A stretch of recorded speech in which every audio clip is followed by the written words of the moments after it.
ئەو کاتتان باش بەڕێزان ئێستا کاتی خۆمان دەست پێ دەکەین سەعات 9:30 خۆشحاڵین جارێکتر لە یەکێک لە چاڵەچەکانی ئەکادمیای مێگامایند پلس بۆ پەروەردە و ڕاهێنان و ڕاوێژکاری پێتان دەگەینەوە بۆ ئەم شەو بابەتێکی گرنگ تاوتوێ دەکەین لەگەڵ پسپۆرێکی بەڕێز کە بابەتی نووسینی توێژینەوەی ئەکادمی یان تێزی ماستەر و دکتۆرا یان هەر کارێکی تری ئەکادیمیە ناوەکەی ئەوەیە کە پێمان گوتووە tips for research writing یان ڕێنوێنی تایبەت دەربارەی نووسینی ئەکادمی پێمان وایە ئێستا کاتێکی گونجاوە بۆ ئەوەی باس لەو بابەتە گرنگە بکەین چونکە کەسانێکی زۆر ڕەنگە ئێستا کێشیان هەوێ لەو بابەتە ئەمە هەوڵ بدەین لەو نەوەت خولەکەی کە لە بەردەستمانە کاک دکتۆر ساڵح کە پرۆفسۆری یاریدەدەرە لە زانکۆی ڕاپەڕین و چەندین توێژینەوەی زانستی ئەنجام داوە جگە لە تێزی نامەی ماستەر و تێزی دکتۆرایەکەی خۆتان دەزانن بەرزبوونەوەی پلەی زانستی بۆ پرۆفسۆری یاریدەدەر پێویستی بە توێژینەوەی زانستیە جگە لەوەش من ئاگادارم چەندین توێژینەوەی تری ئەنجام داوە بۆیە پێمان وا بوو ئەو کەسێکی شایستەیە بۆ ئەوەی ئەو بابەتە باز بکات لەگەڵ ئێوە دوایش گوێ لە پرسیار و سەرنج و پێشنیازەکانی ئێوەی بەڕێز دەگرین بۆ ئەوەی لە وەبینارەکانی داهاتوو سوودیان لێوە بگرین. وەک دەزانن ئەکادمیای مێگامایند پلس لە 3 تەوەر کار دەکات پەروەردە ڕاهێنان ڕاوێژکاری کە هەوڵ دەدەین ئەو وێبینارانەی ڕێکی دەخەین بەردەوام پەیوەندی هەبێت بە یەکێک لەو تەوەرانە و هەروەها لە سوودی گشتی و زۆرترین کەس سودمەند بێ تێیدا. ئێمە بۆ هەر بابەتێک وەکو گوتمان بە دوای کەسانی شایستە و پسپۆردا دەگرێن هەوڵ دەدەین زۆرترین سوود بە ئێوەی بەڕێز بگەێنین چ لە ڕێگای ئەو پریزنتیشنانی کە دەکرێت چ لە ڕێگای ئەو پرسیار و وەڵامانەی کە دواتر دەخرێنە ڕوو. بەڕێزان ئەو وێبینارانەی ئێمە هەمووی تۆمار دەکرێت بۆیە ئەگەر کەسێک بەشێکی لەدەستچوو یان برادێکی نەیتوانی لەبەر هەر بۆ کارێک لەگەڵمان بێ ئەم شەو دەکرێت دواتر سوود لەو وێبینارە وەربگرێت چونکە لینکەکەتان لە بۆ دەنێرین لە یوتیوب دای دەبەزێنین ئێوەش دەتوانن لەگەڵ برادران و هاوپیشە و هاوڕێیانی خۆتان بەشی بکەن و بۆیان بنێرن تاکو ئەوانش سودمەند بن تێیدا. هەروەها بۆ ئەوانەی کە ڕەنگە ئاگداری ئەوەش نەبن کە ئەو زوومە هەیە ئەو وێبینارە هەیە لە فەیسبووکیش هەر شێری دەکەین ئێمە ئێستاوە بە ڕاستەوخۆ دەگوازرێتەوە دەتوانن لە لای خۆتان شێری بکەن بۆ ئەوەی هاوڕێکانتان ئەوانەی لەگەڵ ئێوە هاوڕێن ئەوانیش سودمەند بن تێیدا. ئەو بەڕێزانەی کە نەیانتوانیوە لەبەر هەر ئەو کارێک ناوی خۆیان تۆمار بکەن ئێمە کێشەمان نییە دوای لینکی فۆرمەکە دادنێینەوە برادرانی ئایتی دایدنێن ئەو کەسەی کە کێشەی دەنجی هەیە ڕەنگە لە کاتی هاتنە ژوور ئەو ئیعازەی کە دێتە پێشی کۆڵ ڤایە ئینتەرنێت دابگرن بۆ ئەوەی دەنگەکە پێتان بگا بە ئاسانی. ئێوەی بەڕێزیش مافی ئەوەتان هەیە بەشدار بن بە پرسیار و سەرنج و تێبینیەکانتان لە 3 شێوەی جیاواز ئەوانەی لە فەیسبوک لەگەڵمانن دەتوانن لە کۆمنت بنووسن دوای برادران بۆ ئێمەی دەگوازنەوە ئەوانەی لەگەڵمانن بەڕاستەوخۆ لە ڕێی ئەو زوومە بە 2 شێوە دەتوانن یان دەستیان بەرز بکەنەوە دوای ئەوەی کاک دکتۆر ساڵح قسەکانی خۆی تەواو دەکات ئێمە ڕێگەتان دەدەین ماکێکە بکەنەوە پرسیاری خۆتان بکەن یان لە چاتەکە دەتوانن بینوسن تاکو بتوانین ئێمەش پرسیارەکان ئاراستە بکەین. عادەتەن ئێمە بوار دەدەینە کەسی قسەکەر بۆ قسەکانی خۆی تەواو بکە دوای پرسیارەکان ئێوە دەست پێ دەکات بۆیە ئەگەر پرسیارێک لەلات دروست بوو دەکرێت لە لای خۆت تۆماری بکەیت دواتر بگەڕێنەوە سەری یان ئەگەر کاک دکتۆر ساڵح پرسیارێکی هەبوو لە ئێوە ڕەنگە داوەتان لێ بکە لە چاتەکە بینوسن. بەڕای من پێویست ناکەن ناوی خۆت بنووسی دووبارە لە ناو چات بۆکسەکە چونکە ئەوە لە لای ئێمە تۆمار کراوە ئەگەر تۆماریشت نەکردووە ئێستا برادران لینکەکە دادنێن دەکرێت لینکەکە پڕ بکەنەوە فۆرمەکە پڕ بکەنەوە لە ڕێگەی ئەو لینکەی کە هەیە. کاک دکتۆر ساڵح جەنابەت ئامادەی ئێستا کۆهۆستی دەتوانی سکرینەکەی خۆت شێر بکەی و دەست پێ بکەی لەگەڵمان. ئێستا 35 دقەیە ئەگەر بتانی نزیکەی 45 بۆ 50 خوڵەکێک بۆ پریزنتیشنەکە ئامە تەرخان بکەیت. دوای ئەوە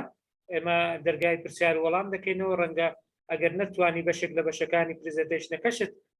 پێشکەش بکەی دەکرێت لە ڕێگەی یەکێک لە پرسیارەکانیان ئەو کاتێک کە لە بەردەست بێ بۆ پرسیارەکان سوودی لەوەربگرێت بۆ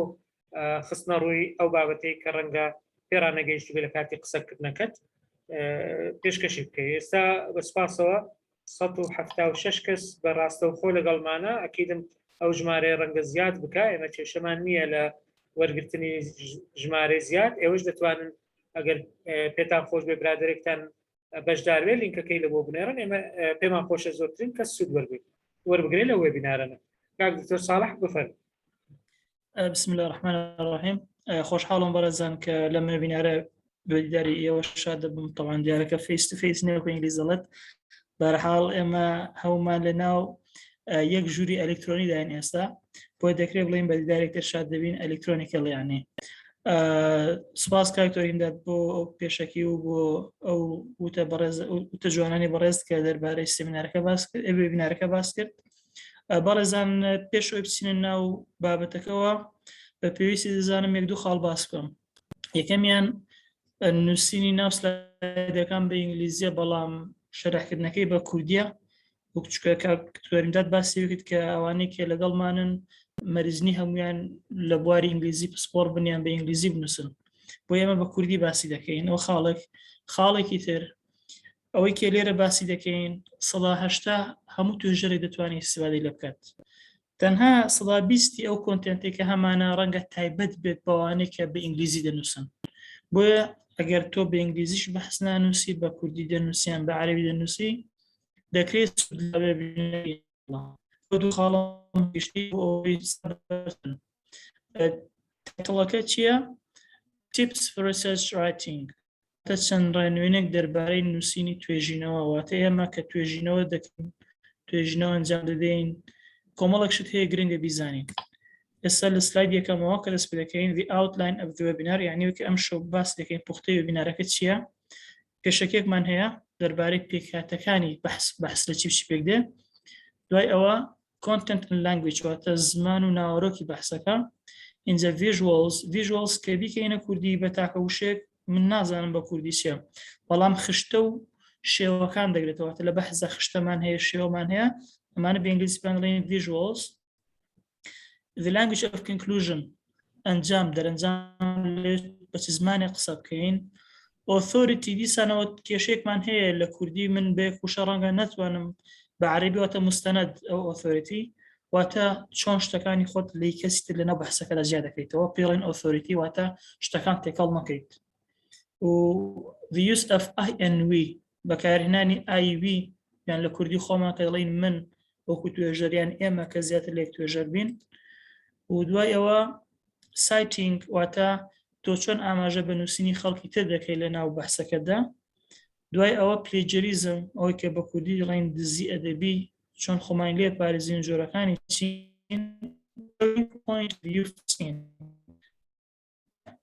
نیشاندانی ئەو شوێنانی کە تۆ بۆ چوونی تۆ دەگونجەی لەگەڵی. ئەمانە ئەو شتانە کە ئینشەڵڵا شەو باس دەکەین لە choosing the correct tense، تەنسێکی گونجاو بۆ باشەکانی بەحسەکەمان. طبعاً ئەوەی ئاخری پەیوەندی بەوانە هەیە کە بە ئینگلیزی دەنووسن. وەکو گوتم 180 عامە، بەڵام دەکرێت 120 شتێکی خاص بەوانەوێت کە ئینگلیزی دەنووسن. سەرەتا بزانین what's academic writing، نووسینی ئەکادمی چییە. سەرەتای پێناسەکەی بزانین. نووسینی ئەکادمی writing نووسینێکە which is done by scholars، واتە scholars توێژەر لە کوردی خۆمان کە باشترین وشە بۆ هاوتەوەکو هاوتاک دابنین بۆ scholars یعنی توێژەر. جاو توێژەرە دەکرێت student بێت، تەلەبە بێ، و دەکرێت academics واتە خەڵکی ئەکادمی. جا خەڵکی ئەکادمی مەرز نییە هەر مامۆستای ناوزانکۆ بێت.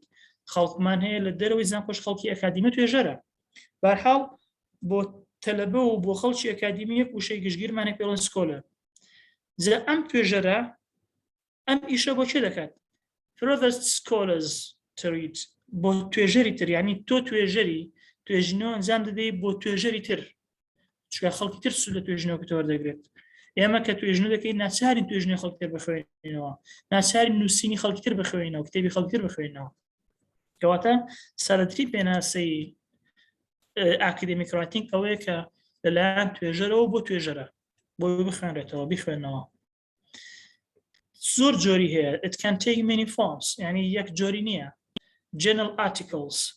ئەو مەقالانەی ئەو وتارانەی ئەو بەحسانەی لە جێنەڵەکان لە گۆڤارە نێودەوڵەتیەکان ناخۆکان بڵاو دەکرێنەوە ئەمە ئاکادمیک رایتینگە تێکسبوک بۆ خۆی ئەو کتێبانەی کە ئێمە دەیخوێنینەوە ئاکادمیک رایتینگەوە dissertations واتە بەحسی دکتۆرا و گروپ پرۆجێکت ریپۆرتس یانەوەی کە بە گروپ ریپۆرتێک ئامادە دەکەن حتا ینی ریپۆرتێکیش ئەمە ئاکادمیک رایتینگە و هەتا دوایی لێ دەمێ ئاماژەی بێ خەڵکەم هەڵەیەکی زۆر باو هەیە لە ناو زانکۆکانی ئێمەدا بەداخەوە زۆرێک لە مامۆستایانشەوە هەڵەیە دەکەن راپۆرت جیاوازە لەوەی کە تۆ بە تەلەبە دەڵێی لەسەر فلانشت ئەرکێکی پێ دەدەی بۆ نمونە مامۆستا دەڵێ 4-5 تەلەبە جا دەکاتەوە دەکاتەوە ئەرکێکی پێدا دەڵێ بۆ هەفتەی داهاتوو 3 لاپۆرە 4 لاپۆرە 1500 وشەم بۆ بنووسە لەسەر ئەوە ئەمە راپۆرت نییە ئەمە لە کوردی خۆمان پێ دەڵێن راپۆرت یعنی بەداخەوە ئەمە راپۆرت نییە راپۆرت واتە کەسێک یان گروپی خەڵک دەچێتە شوێنێک ئەوەی کە دەیبینێ لە ئینگلیز بڵێن observation یعنی مشاهدەی دەکات و اینجا دێتەوە ئەوەی کە دەیبینێ دەینووسێت و بەرز دەکاتەوە ئەمە راپۆرتە بۆ نمونە تەلەبی مەرحلە چوار لە کۆلێژی پەروەردە دەبنەوەت کە دەچنە مەکتەبەکان و دێنەوە مشاهدە دەکەن ئەمە راپۆرتە بەڵێ غیری ئەوە راپۆرت نییە بۆیە بە کوردیش راپۆرت بخۆی ریپۆرت یعنی وا باشە بڵین ئەرک هەر بە پێویستی زانم ئەرک و راپۆرت لە یەکجیا بکەینەوە یا دەرەمەوە هەڵەیە درێژە نەکێشێت چیتر بە ئەرک نەڵێن راپۆرت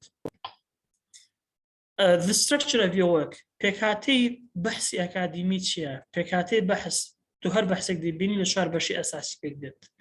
من باسی شتلاوەکیان ناکەم بۆ نمونە content acknowledgement سوپاس dedication پێشکەشی چی دەکەی reference ئەمان شتی ئاسانن هیچ ئەرکێکی وای ناوێت ئەوەی کە گرنگە وەکوشتی ئەساسی چواشتە ئابستراکت پوختە introduction پێشەکی main body واتە هەیکەلی ئەساسی سەرەکی بەحسەکە و conclusion ئەنجام ئەم چواشتانە شتی ئەساسین لە بەحسدا غیری ئەوانە شتەکانی تر لاوەکین یعنی دەکرێت بڵێن لە بەحسدا دوو پۆلێنمان هەیە دوو پۆل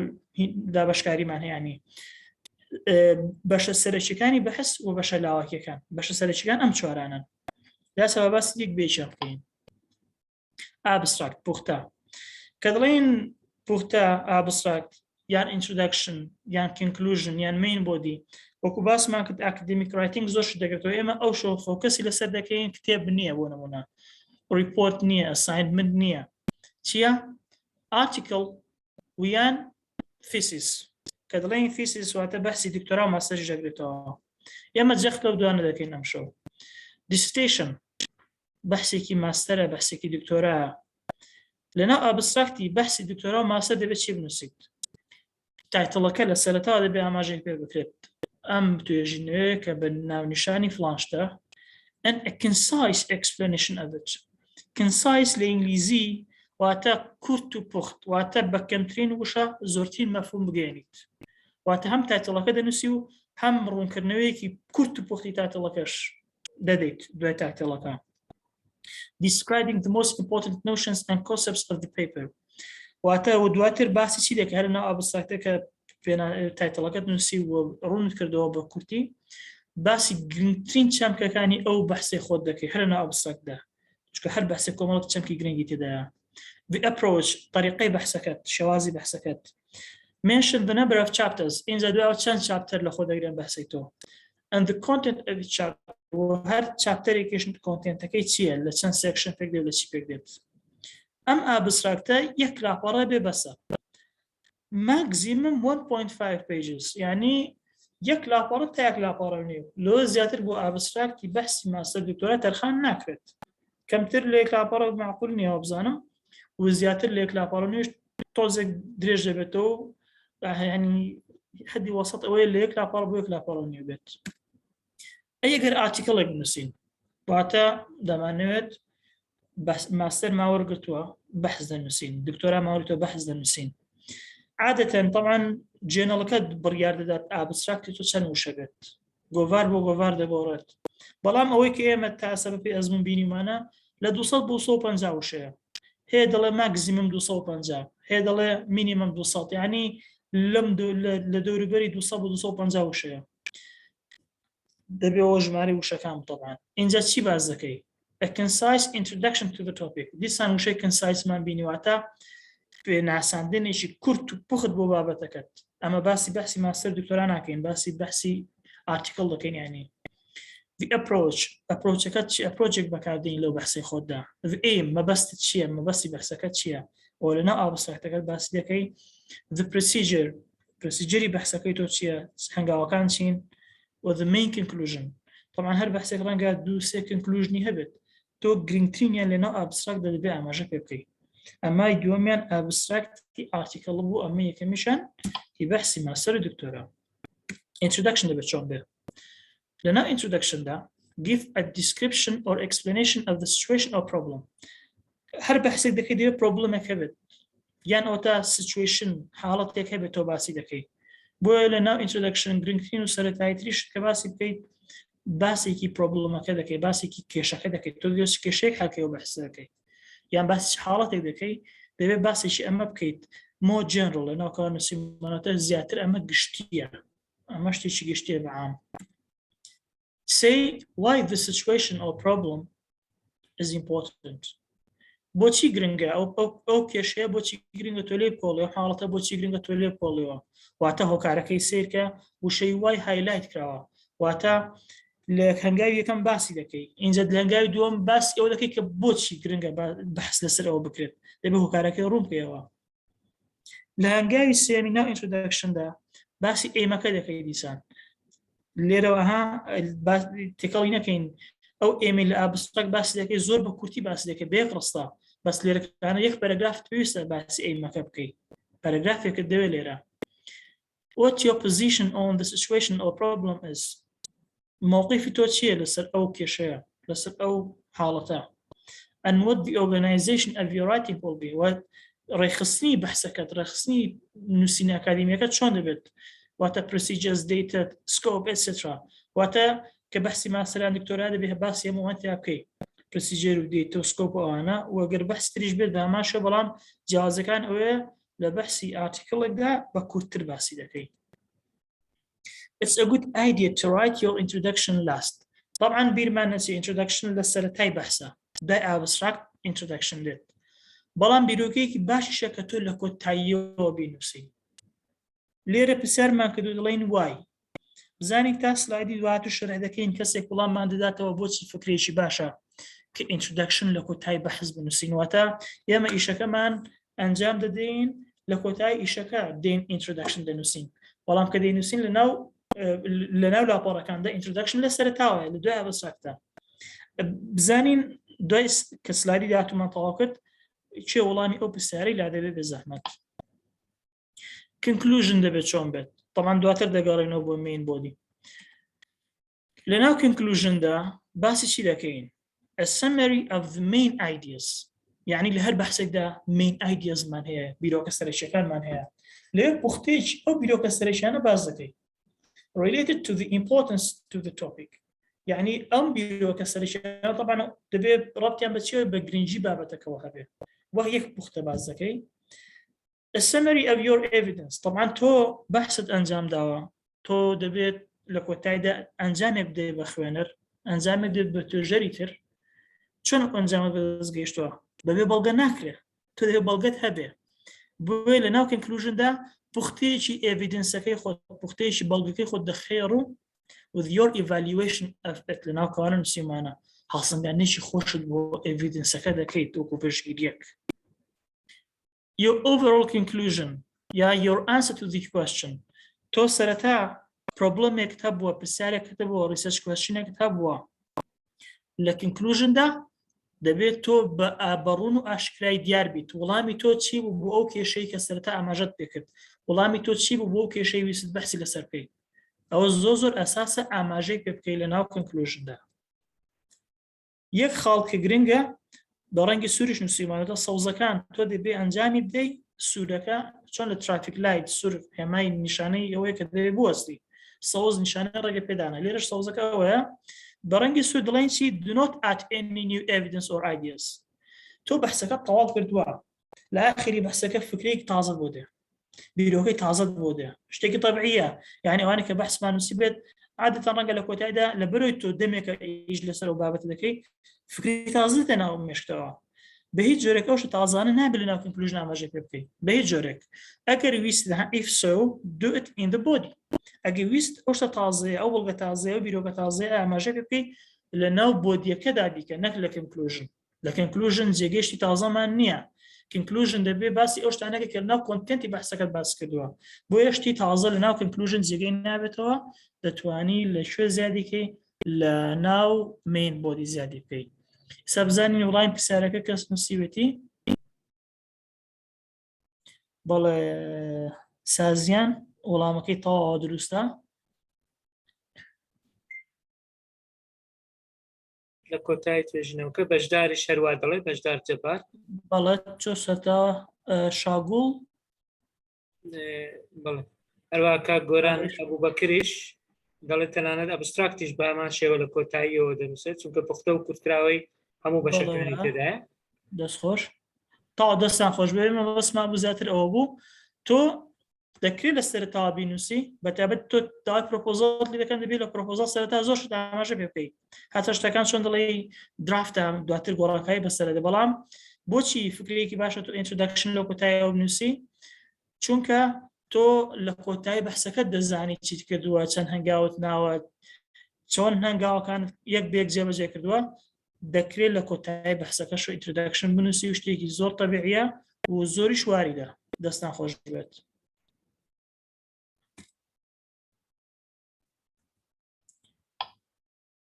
content and language better to start from your ideas طبعا زۆر مهمە تۆ پەرەگراف بە بیرۆکەی خۆت دەست پێ بکەیت ناکرێت پەرەگرافێک هەیە ڕێک ناڵین بانەڵم ناکرێت بەوینە بەڵام وا باشترە هەر پەرەگرافێک بە بیرۆکەیەکی خۆت دەست پێ بکەیت دواتە دەوڵەمەندێکی بەڕای خەڵکی تر when less evidence is available تۆ بەڵگەت لەبەر دەست نییە باسی شتێک دەکەی بیرۆکێک لە خەیاڵتە دەتوێت بینووسی بەڵام بەڵگەیەکی وات لەبەر دەست نییە چۆن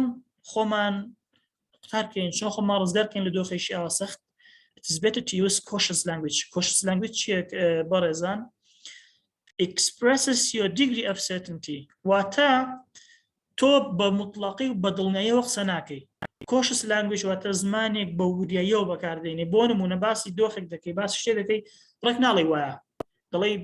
پێم وایە دەڵێی لەوانەیە کە دڵی لەوانەیە وابێت واتە تۆ مەجالێک تێشێتەوە بۆی کە ڕجوع بکەیت دواتر کە شتەکە نەپێکە ئەمانە پێی دەڵێن cautious language بە ئادڤێربەکان دەکرێت کە دڵێن هەندێک جار بۆ دڵێ هەندێک جار وایە کە سپێنێ قسەکەش دەرنەچوو دەڵێ خۆم نەبوو هەمیشە دەڵێم هەندێک جار وایە دەڵێم لەوانەیە وابێ maybe مۆدڵە بۆ نمونە کەواتە لە ئینگلیزی بە مۆدڵەکان بە مۆدڵی could may might perhaps وشەیە بمانە دەکرێت definitionەتە پێناسە کەی لە ناو بەحسەکەماندا لە ناو کۆنتێنتی بەحسەکەماندا پێناسە زەرورە بیکەین when meaning is different from the usual interpretation مەبەستمان چییە usual interpretation واتە باوەکە مانە ناسراوەکە تۆ لێو ئاماژە بە شتێک دەکەی بەڵام جیاوازە لەو مانا گشتی بنمونە کەسێک لە جوگرافیا بەحس دەنووسێت یان لە هەندەسە بەحس دەنووسێت ڕێگایش طبیعی کە ئەمە هەچێ بەسەرەکەین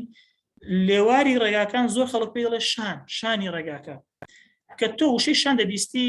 ئۆتۆماتیکی بیر لە شانی مرۆڤ دەکەیتەوە بەڵام لەوێ ئەو مانایە جیاوازە بۆیە گرنگە لەوێ پێناسەی بکەی مەبەست چییە وار نمونەیەک بوو واتە هەر کاتێک مانای ئەو وشەیە جیاواز لە مانە عامەکەی زەرورە تۆ پێناسەی بکەی دا چۆن پێناسەی دەکەی بە وشەی خۆت یان لە خەڵکی تری وەردەگریت یان using one meaning among others polysemous words هەندێک وشەمان هەیە فرەمانان تۆ کام مانایەت مەبەستە بەڵێ فڵان مانایەمان مەبەستە لێرەکانە لەم دوو حاڵەتە پێویستە پێناسی ئەو وشەیە بکەی لە ناو بەحسەکەدا use the passive form in definitions ئەمانە ئەمەی کە دێڵم هەر بۆ ئینگلیزینا لە کوردیش بۆ نمونە پاسیف واتە بەکارنادیار لە پێناسەدا بەکارنادیار بەکاربێنن دەڵێن چی مۆبایل بۆ نمونە پێناسی مۆبایل دەکەم ئامێرێکە بەکار دەهێنرێت ناڵم بەکاری دەهێنین دوو شێوازی بجیازمان هەیە بۆ دەبین ئامێرێکە بەکاری دەهێنین بۆ پەیوەندیکردن ئامێرێکە بەکار دەهێنرێت بۆ پەیوەندیکردن هەردووشی ڕاستە بەڵام کامێن ئەکادیمیترا پاسیف لە ناو دێفینیشندا لە ناو پێناسەدا پاسیف بەکاردێنین و بە ئینگلیزیش بێ دەڵێن چی it's used بۆ نمونە بەم شێوەیە جگە لە پاسیف relative clause بەکاردێنین relative clause لە ئینگلیزیدا ئەوەی کە بەذاتیان بە وچ دەست پێ دەکات یان بەهوو دەست پێ دەکات لە کوردی خۆمان بەکە دەڵێن چی دەڵێن مۆبایل ئامێرێکە کە بەکاردەهێنرێت کە بەکاردەهێنرێت لێرەکانە relative clause واتە ئەمانەی کە باس دەکەین غیری ئەوانەش هەمان مەفهوم دەگەێنێت بەڵام دەبێت ئیش لەسەر چی بکەین ئیش لەسەر زمانێکی ئەکادیمی بکەین لێرەدا مەبەستەکەی ئێمە ئەوەیە visuals ئێمە خشتەیەکمان هەیە ئێمە فیگەرێکمان هەیە چۆن تعامل لەگەڵ ئەمانە دەکەین you always need to introduce the visual ئاگادار بە دەڵێن always واتە ئەم visual ئەم خشتەیەکە هەمە ئەم فیگەرێکە هەمە پێش ئەوەی کە دروستی کەم من پێویستە ئینترۆدیوسی بکەم بیناسێنم واتە خوێنەر پێشەوەی بگاتە خشتەکە دەبێت ئینترۆدەکشنێکی هەبێت باسی چییە ئەوە کەواتەوە زەرورە بیفۆر شەوین کرد پێش ئەوەی بێمە سەر تیبڵەکە دەبێت لە پەرەگرافی سەر تیبڵەکە من ئەو خشتەیە خوارەوە ئەم فیگەری خوارەوە بناسێنم ئەمە خاڵێک دوای visual after the visual دوای خشتەکە دوای فیگەرەکە دوای شێوەکە دیسانە دەبێت چی بکەم describe باسی چی بکەم the most important information contained in it گرنگترین ئەو زانیاری کە لە ناو خشتەکەدایە واتە لە سەرتا دەڵام لە خشتەی 4.3 بۆ نمونە باسی ئەوە دەکەین واتە من خوێنەرم ئاشناکرد کە ئەو خشتەیە باسی چییە لە ناو پەرەگرافی سەرەوە خشتەکەمان هەیە اینجا دوای خشتەکە چی دەکەم گرنگترین زانیاری ناو خشتەکە باز دەکەم دیسکرایبی دەکەم ئەمە زۆر گرنگە ئاگاداری بین واتە ئێمە پێش خشتەکە و دوای خشتەکە پەرەگرافمان هەیە هەڵەیە من بۆ خۆشم بینیم و ڕەنگە لە ڕابردوشەوە هەڵەیەم کرد بێ لە ڕابردوشی دوور تەڵان کۆنتێنت پەرەگرافێکمان هەیە خشتەکەمان کردووە ڕێک دینە سەر مۆزوعیشی نوێ ئەمە هەڵەیە نابێت دەستکە بە بابەتیشی نوێ دەبێت پەرەگرافی دوای خشتەکان دوای فیگەرەکە دوای شێوەکەت باسی گرنگترین خاڵەکانی ناو خشتەکە بێت ئاگاداری ئەمە بن اینجا دەبێت تایتڵی هەبێت ئەم خشتێ دەبێت تایتڵی هەبێت ئەم فیگەر دەبێت تایتڵی هەبێت تایتڵەکە چۆن دەنووسین ئەمەش هەڵەیەکە زۆر زیاد دەکرێت بەداخەوە تیبل واتە چی خشتە کاپشنش دەبێت کاپشن واتە تایتڵ ئەگەر تیبڵمان هەبوو above the table ها بەڕەنگی سەز نووسیمانە above the table واتە لە بەشی سەرەوەی تیبڵەکە دەیکەین عەفو بکەن ببورن لە بەشی سەرەوەی تیبڵەکە دەیکەین واتە دەڵێن table 2.3 اینجا تیبڵەکە دێت بەڵام ئەگەر فیگەرمان هەبوو بە پێچەوانەوە ئەگەر فیگەرمان هەبوو underneath ها بەڕەنگی شین نووسیمانە underneath لە ژێرەوە کە فیگەرمان هەبوو فیگەرەکە دەکەین لەژێر فیگەرەکە دەنووسین فیگەر 3.2 بۆ نمونە فیگەری 3.2 دەبێت ئاگداری ئەو بین تایتڵی فیگەر و تیبڵ لە هەمان شوێنێ تیبڵ لەسەرەوە و فیگەر لە خوارەوە The language of conclusion زمانی conclusion چۆن بێت The aim واتە ئێمە conclusion دەنووسین The aim واتە مەبەست which has now been fulfilled طبعا ئێمە مەبەستێکمان هەبوو لە ئەنجامدانی ئەو بەحسە ئێستا ئەم مەبەستەکەشمان هاتووەتە دی بە ئەنجام گەیشتەوە مەبەستەکەمان کەواتە چۆن باسی ئەو ئێمە دەکەم should be referred to in the past simple ئێمی لە ناو conclusionدا کە باسی ئەو ئێمی بەحسەکەتت کرد کە جێبەجێ بووە بە past simple دەکەیت ئەمە ئەکادیمیترین شێوازێتی واتە past simple بەکاردێنی ئەوانە کە بە ئینگلیزی دەنووسن طبعا گوتمان سەر لە کوردی خۆمان past simple دەدەچی ڕابردووی سادە بەڕابردووی سادە باسی دەکەیت The type of evidence ئەمە ئەیم بوو خاڵی یەکەم گوتمان لەناو conclusion باس evidenceش دەکەین ئەو evidence which has been discussed in the paper as the paper itself is not completely finished yet ئاگادار بە ئەو خاڵە زۆر گرنگە بەحسەکەمان هێشتا تەواو نەبووە دوای conclusion چیمان هەیە referenceمان هەیە نیە هێشتا تەواو نەبووە ئەو evidence ئێمە بەدەستمان ینی پێشکەشی خوێنەرمان کردووە مادام هێشتا تەواو نەبووە کەواتە چۆن باسی ئەو ئێڤیدنسی خۆم دەکەم بە present perfect بکەیتەوە کوی دەبێتە ڕابردووی تەواو بۆچی since it provides a link between the past and the present بۆچی گرنگە بە پرێزنت پێرفێکت باسی ئەو ئێڤیدنسی خۆمان بکەین لینکێکمان بۆ دروست دەکات لە بینی ڕابردوو و ڕانەبردوو ئەمە دەربارەی ئێڤیدنس concrete facts ئەو فاکتانەی کە کۆنکریتین حقیقین حقیقەتەن یعنی بەچی دەکەین بە پرێزنت سمپڵ دەکەین واتە لەناو کنکلوژن شتێک بازەکەین کە فاکتە فاکت هەمیشە ڕاستە کەواتە بە پرێزنت سمپڵ کە پرێزنت سمپڵ بۆ شتانەیە کە هەمیشە هەن recommendations لەناو ڕوشەی recommendation چی باز دەکەین should لێرە should ئاگادار بە هەڵەیەکی زۆر باهەیە لە ناوەوەسان کە دەڵێن should واتە پێویستە should بەمانای پێویستە نییە should بەمانای وا باشە چکە تۆ توێژینەوە دەکەی خەڵک ناچار ناکەی شتێک بکەن تەنها پێشنیار دەکەی دەڵێی وا باشە لەسەر ئەویش بکرێت هەرچەند بەداخەوە ینی دەتوانم بڵم زۆرینەی ڕەهای توێژەران بە تایبەتی ماستەر دکتۆراش کە دەگەنە ڕەکەمەندیشن شتەکە زۆر بەزیدی وەرناگرن لەبەر لە کۆتاییدان و ئیشەکە تەواو بووە اونجا ڕەکەمەندیشنەکە بۆ خەڵکی ترە بۆ خۆیان نییە هەرچۆنێک بەپڕی دەکەنەوە بە ئەو بەشە بەرحاڵ بەجددی وەربگریان وەری نەگرین دەبێ ڕەکەمەندیشندا زمانێک بەکاربێنین شت بەکاربێنین authority چییە بورن It means it's important to distinguish your opinions from those of others. گرنگێک کە authority زانەزان بە کوردی بەیەک تاکە وشە چۆن بکەین واتە ڕاکانی خۆت جیا بکەیت و لەی خەڵک تۆ لەناو پەرەگرافێکدا ڕەنگە شتی خۆت زۆر ئاگادار بی هەر کات تێکەڵت کرد واتە authority لەو پەرەگرافەدا نییە کە لەو پەرەگرافەدا نەبوو واتە تەسیرێکی سلبی دەکات سەر بەحسەکە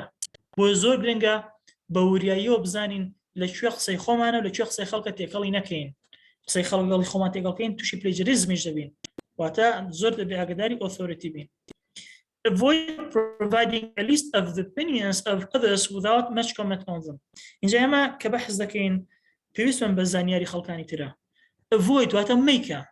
نابێ ئێمە بین کۆمەڵێک ڕائڕیسپین ڕای سێ چوار کەس ڕیسپین بەڵام کۆمنتی لەسەر نەدەین نابێ کە تۆ ڕای کەسێک دەنووسی کۆمنت دەبێ هەبێ لەسەری لەگەڵی دای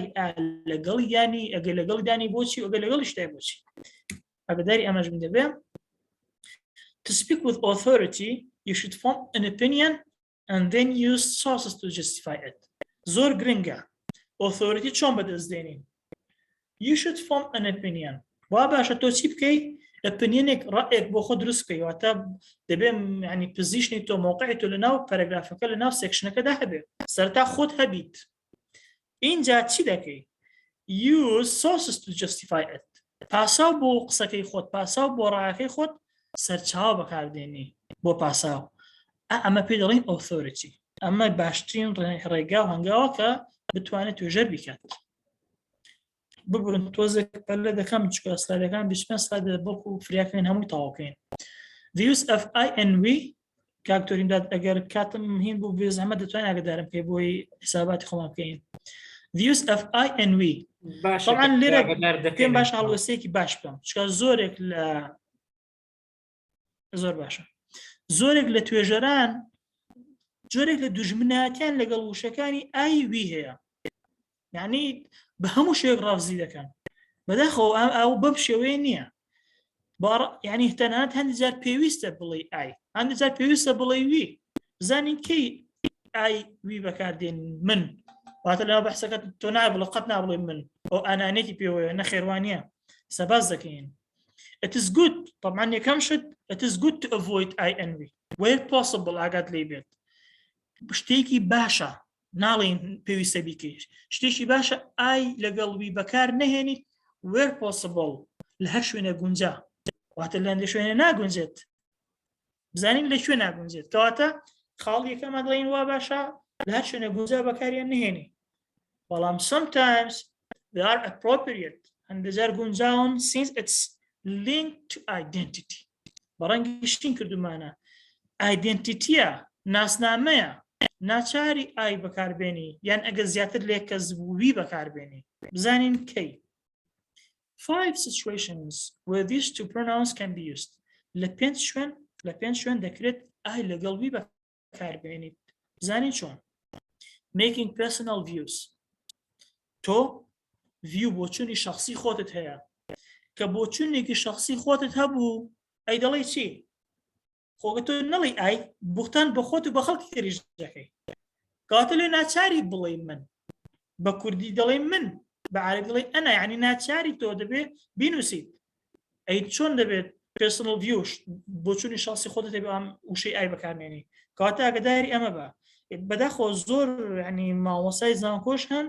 دەڵێن لەو حاڵەتەشە پاسیڤ بەکاربێنی بکەر نادیار کاکە من بۆ چوونی خۆمە دەڵێت بەڕای توێژەر وایە نا تەبیعی بڵێ ئای بڵێوی contrasting your approach with others حاڵەتی دووەم کە تۆ ئەپرۆچی خۆت طریقەی خۆت کنتراستی ئەوانی ترە دژە لەگەڵ ئەوانی تر پێچەوانی ئەوانی ترە خاڵی سێم personal actions تۆ بۆ خۆت کردەیەکت ئەنجام داوە بۆ خۆت ئیشێکت کردووە ئیشێکی عملی دەبێ بڵێ ئای یان دوو کەسن سێ کەسن referring to people in general جاری وایە ئاماژە بە خەڵک دەکەین بەگشتی هەر لە کوردی خۆمان دەڵێن چی بۆ نمونە ئێمە وەکو کورد وەکو نەریتی کوردی خۆمان ڕێز لە میوان دەگرین کە دەڵێن ئێمە ئەو ئێمەیە مەبەستمان من و ئێوەی نییە کە ئێستا مۆجودین ئەو ئێمەیە گشتیە جنرال لە ئینگلیزیش هەمانە پێی دەڵێن جنێریک وی جنێریک واتە مەفهومێکی عامی هەیە لەو حاڵەتەش زۆر ئاسایی توانی وی بەکاربێنی واتە تۆ مەبەست چییە people in general خەڵک بەگشتی یان دەتەوێت چی بکەی relating the reader to the writer writer چیە تۆی کە بەحث ئەنجام دەدەی ریدەر خوێنەرەکەیە دەتەوێت ریلیتی بکەی ڕابطێک دروستکەی لەو حاڵەتەش دەتوانی ئای لەگەڵی بەکاربێنی کاتە لەو پێنج حاڵەتانە زۆر زۆر تەبیعیە و تەنانەت ناچاریشی کە ئای لەگەڵوی بەکاربێنی citing چۆن ئاماژە بەشتی خەڵکی تر بکەین بە زانیاری خەڵکی تر بکەین بە داتای خەڵکی تر بکەین بە دوو ڕێگە quoting لەگەڵ paraphrasing جارێ citing چییە؟ citing is mentioning a source in your paper ئاماژەکردنی سەرچاوەیە کە لەناو بەحسەکەی خۆتدا مە پێی دەڵێن citing such as an article or book article مەقالەیەکە کتێبێکە especially as an example or proof of what you are saying بە تایبەتیش کەی بەکاری دێنی وەکو نمونە بەکاری دێنی واتە تۆ شتێکت باس کردووە دەڵێ بۆ نمونە فڵان کەس وا دەڵێ یان پروف بۆ سەلماندن وا دەڵێ کەواتە عادەتەن بۆ سەلماندنی قسەکانی خۆمان یانەکو نمونە بێنینەوە بەهێزکردنی پێگەی خۆمان زانیاری خەڵک سایت دەکەین بەکاردێنین من بە دوو شازەکەی کوتینگ لەگەڵ پارافرێزینگ کوتینگ چییە؟ ڕەنگە سەوزەکان ئاماژەیە بۆ کوتینگ is repeating someone's words exactly between quotation marks یعنی کە تۆ کۆت دەکەی دەقا و دەق وشەکانی کەسێک تر وەکو خۆی بەکاردێنیەوە لە بینی کوتیشن مارک واتە فارێزە هەڵگەڕاوەکان دایدەکەی paraphrasing چۆنە is expressing what someone has said in a different way لە paraphrasingدا شتەکان قسەکانی کەسێکی تر دەڵێەوە کەسێک قسەی کە تۆ دەی ئیکسپرسی دەکەیەوە بەڵام چۆن in a different way کە دەڵێن in a different way مەبەستمان ئەوە نییە مەفهومەکەی گۆڕی هەمان مەفهوم بەڵام بە وشەی جیاواز in a different way بە شێوازێکی جیاواز بەڵام دەبێ هەمان مەفهوم بدات Quotes are not as common as in academic writing, so you should not quote often. شتێکی زۆر ئەکادمی نییە کۆت بەڵێ هەندێک جار ناچارین بەکاری بێنین بەڵام زۆر باو نییە لە نووسینی ئەکادمیدا بۆی وا باشە زۆر کۆتیشنمان نەبێت دایرێک کۆتیشنی زۆر نەکەین لەناو بەحسەکانمان Paraphrases allows you to demonstrate more academic skills and are valued more highly. Paraphrase-ەکان زیاتر ئەکادمین زیاتر academic skill یعنی سکیلێکی ئەکادمی پارافرێزەکان وەچی valued more highly هەڵسەنگاندنێکی بەرزتریشیان هەیە کەس بەحسەکەی تۆ هەڵسەنگێنێ کە تۆ هەمان شت هەمان قسەی کەسێکی تر دێنی بە دوو طریقە توانی بکەی بە کۆت دەکەیت بە پارافرێزەکە ئیڤالوێشنێکی باشترت پێدەدات بۆی ئاگاداری ئەوە بە The occasions that's better to quote کەی باشە کە ڕاستەوخۆ قسەکە وەربگرین ئەو شوێنانە چین و حاڵەتانە چین when you want to include in your paper definitions وا باشە تۆ پێناسە وەردەگریت پێناسەی کەسێک بۆ نمونە بۆ هەمان دیاردا سێ کەس پێناسیان هەیە چوار کەس پێناسیان هەیە پێناسەی هەمویان بۆ هەمان دیاردەیە بەڵام هەریەکان لە دیگای خۆیەوە بۆیە لەو حاڵەتەدا وا باشە کۆتیشن ڕاستەوخۆ بەکاری بێنی ڕاستەخۆ وشەکانی کەسەکە و خۆی بەکاربێنیەوە چکە دەق قسەی ئەو کەسەیە ویان strong statements or ideas that were expressed by others in an original or authoritative way strong statement يعني لە دوانی بەهێز بیرۆکەی بەهێز هەن کەچی لەلایەن خەڵکی ترەوە دەربڕان ئاماژان پێکراوە بە شێوازێکی بنەڕەتیان ڕەسەنی واتە لەو حاڵەتەشدا گرنگە ئێستا بۆ نمونە تۆ لە زمان ئیش دەکەی دەتەوێت ستیتمنتێک ئاماژە پێ بکە لەناو بەحسەکەی خۆت هەز دەکەی ستیتمنتێکی بەقووەتە لە دوانێکی بەهێزە بیرۆکەیەکی بەهێزە دەیەکی دەکەی بە دایرێکت کۆتیشن دەیکەی بۆ نە قسەیەکی چۆمسکی ئاماژە پێ دەکەی قسەیەکی مایکل هاڵدەی ئاماژە پێ دەکەی دەی وەکو خۆی دەینووسێەوە وەکو خۆی دەینووسێ لە بەرەوەی شتێکی بەهێزە بیرۆکێکی بەهێزە لەم دوو حاڵەتە کۆتیشن باشە کە لە دوان یان عەفوەکە ستیتمنت یان بیرۆکێکی بەهێز بوو یان پێناسەمان کرد غیری ئەم دوانە خۆت بپارێزە لە کۆتیشن Paraphrasing is not about substituting words for other words and changing the word order of the original sentence. بەداخەوە زۆر توێژەر بەهەڵە لە پارافرێز تێگەیشتووە وا دەزانێت ئەگەر سەبستیوت واتە تەبدیلکردنی وشە سەبستیوشن واتە گۆڕانکاری واتە وشەی دەگۆڕی بە وشەیەکی تر کە هەمان ماناشیان هەیە یعنی ئەوە نییە کە تۆ بێ وشەی هاوواتا بێنی وشەی نووسەرە ئەسڵەکە لاوێ وشەیەکی تر دابنی کە هاوواتاتی بڵێ منەوە پارافرێزم کرد نەخێ پارافرێز بەم شێوەیە نییە پارافرێز چۆنە دەبێت تۆ هەمان مەفهوم بدەیت بەڵام وشەی خۆت بەکاربێنی و خۆش بپارێزی لە وشەی سەبستیوشن ویان وەرد ئۆردر بۆ نووسەر بە ئاکتیڤ ڕستەیەکی نووسیوە تۆ دەی ڕستەکە دەکەی پاسیف تۆ دەکەی بە کلێفت سنتنس نابێ وەرد ئۆردر هەمان شت بەکارهێناوەتەوە ئەمە پارافرێز نییە زۆر ئاگادار بە توێژەری وەرز doing this ئەگەر وامان کە طبعاً ئەگەر هاتین وشەمان گۆڕی بە وشەیەکی تر یان وەرد ئۆردەری تێکستە ئەسڵەکەمان گۆڕی doing this can lead to too much of the original text being reproduced تۆ دی تێکستە ئەسڵەکە دووبارە بەرهەم دێنیەوە واتە دووبارە بەکاری دێنەوە which can constitute plagiarism کە بۆی هەیە تووشی چیت کە تووشی پلیجەریزمت کات تووشی چۆنڵێک دزی ئەکادیمیت بکات بۆی دەبێت زۆر ئاگاداری ئەمە بین زۆر جار بەرجێمان دەکەوت دەبینی و دەبیستین کەسەکە بەسێکی کردووە دێ لە پلیجەریزمی دابزانین سڵاچەنی پلیجەریزمە تەماشا دەکات ڕێژەیەکی زۆری بۆ هاتوتەوە ئەو هەموو ڕێژە زۆرە بۆچی چکە بەشێک لە پارافرێزەکان ئەمە بووە substituting words بووە یان changing the word order بووە بەبێ توێژەر هەستی پێ بکات هۆکارەکەی ئەوەیە کە ڕێژەیەکی زۆر لە پلیجەریزمت بۆ دێتەوە بۆی دەبێ ئاگاداری ئەوەش بین A paraphrasing technique ensuring that your paraphrase are relevant, accurate, original and integrated consists of 6 steps. شتێکمان هەیە ئاکرۆنیمێکمان هەیە پێڵێن فرانسیس واتە چۆن پارافرێزێک کە دەیکەین دڵنیاییمان پێ بدا طبعاً بیرمان نەچێت پارافرێزی تێکستێک کە دەکەین پارافرێزی قسەی کەسێک کە دەکەین دەبێت ڕەبتی هەبێ بە شتەکەەوە دەبێت هەمان مەفهوم گێنێ relevant واتە ڕەبتی هەبێت accurate دقیق بێت هەمان مەفهوم دات original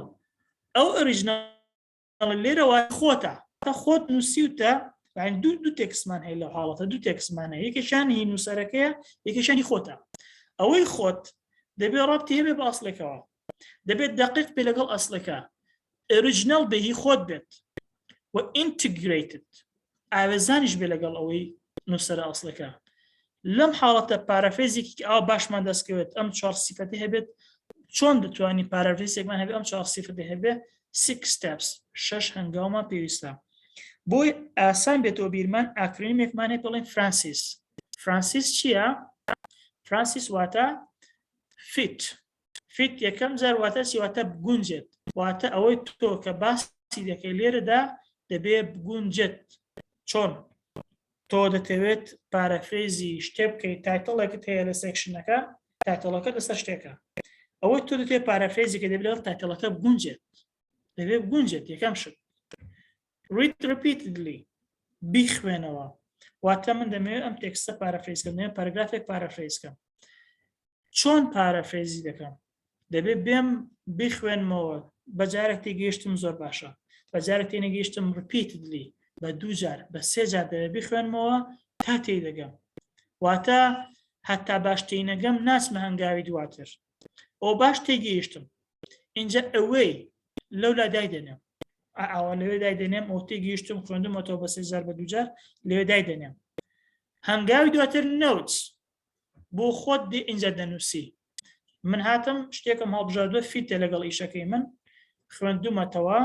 تێشی گەیشتوم اینجا لێدام ناو دوورم خستۆتەوە اینجا دێم خۆم تێگەیشتنی خۆم چییە واتە وەکو تا ئیمتحانێکی خۆم دەکەم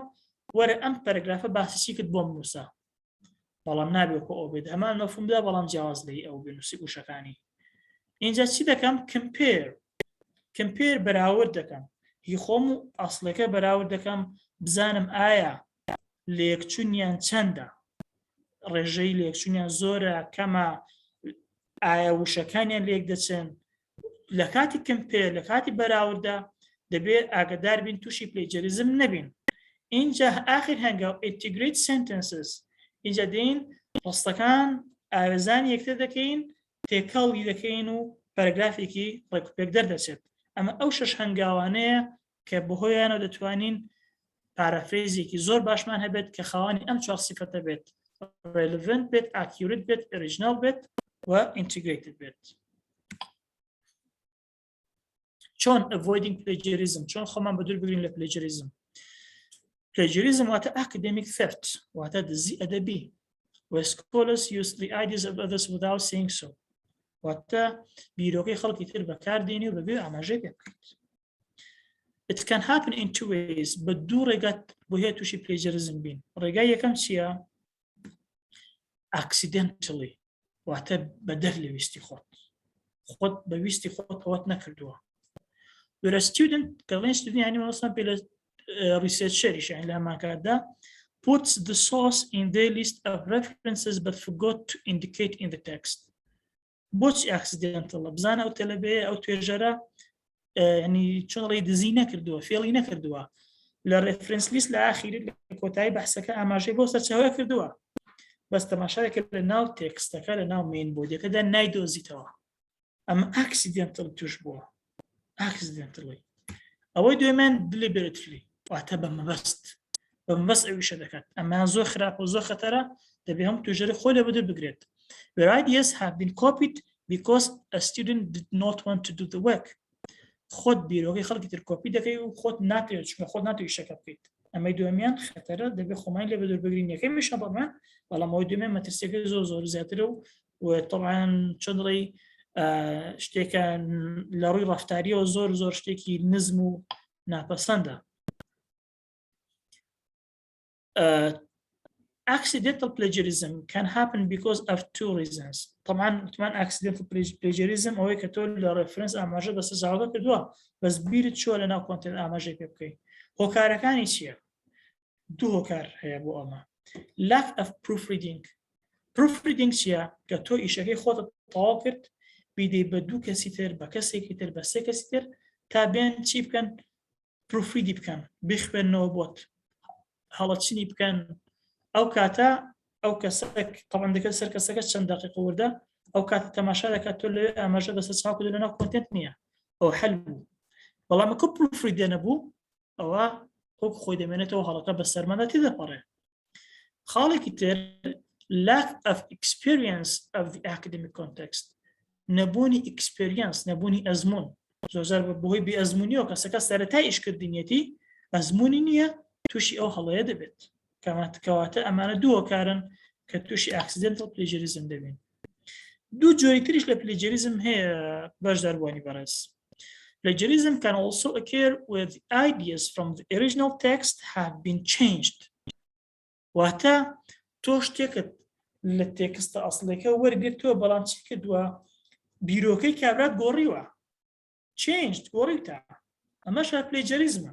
تۆ مافی ئەوت نییە قسەی کابرا بگۆڕی خۆ ڕەنگە ئەو هەڵەی کرد بێت ڕەنگە ئەو هەڵەی کرد تۆ ڕاستبی بەڵام نابێت بیگۆڕی دەبێت ڕاخنەی لێ بگری بڵێ ئەو وا دەڵێت ئەمە ڕاستەکەیەتی.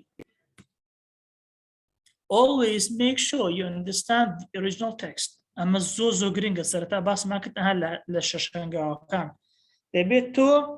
فیت بێت دوای ئەوە دەبێت بێ رید تێبگەی یعنی کە تۆ لە تێکستە ئەسڵەکە ئەو تێکستێ بەکاردێنی لە ناو سەرچاوە لە ناو بەحسەکەی خۆدا کە تەکید نەبی تێگەیشتووی زۆر مشکلەیە چکە کە تۆ تێنەگەیشتی هەرچی لەسەری بڵێ ناپێکی هەرچی لەسەری بنووسی ناپێکی بۆیە لە هەر شتێک تێنەگەیشتی لەسەری نەنووسی باشە. If you cannot completely understand تەواو completely مان هەیە لێرە ها ئەگەر تەواو تێنەگەیشتی do not try to paraphrase it هەوڵ مەدە پارافرێزیکەی کە تەواو تێنەگەیشتم پارافرێزی ناکەم خۆم بە دوور دەگرم چکە بۆ من کە تەواو تێنەگەیشتم بۆ هەیە هەڵە بکەم حساب کە تۆ لە دەرسدا دەرسەکە جوان شەرح کردووە بە تەلەبێک دەڵێ فەرموو باسیمان کرد کە تەلەبەکە تێنەگەیشت بێت شتەکە خۆی ناڵێتەوە کەواتە هەڵە دەکات ئەمەش هەمان شتە.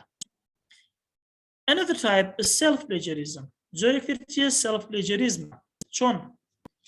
ئەمە بۆ توێژەری سەرەتایی نییە ئەمە بۆ ئەوانەیە کە زیاتر لە توێژینەوەیکیان هەیە توێژینەوەی دووەمێتی سێمێتی دەڕواتە ئەوسەر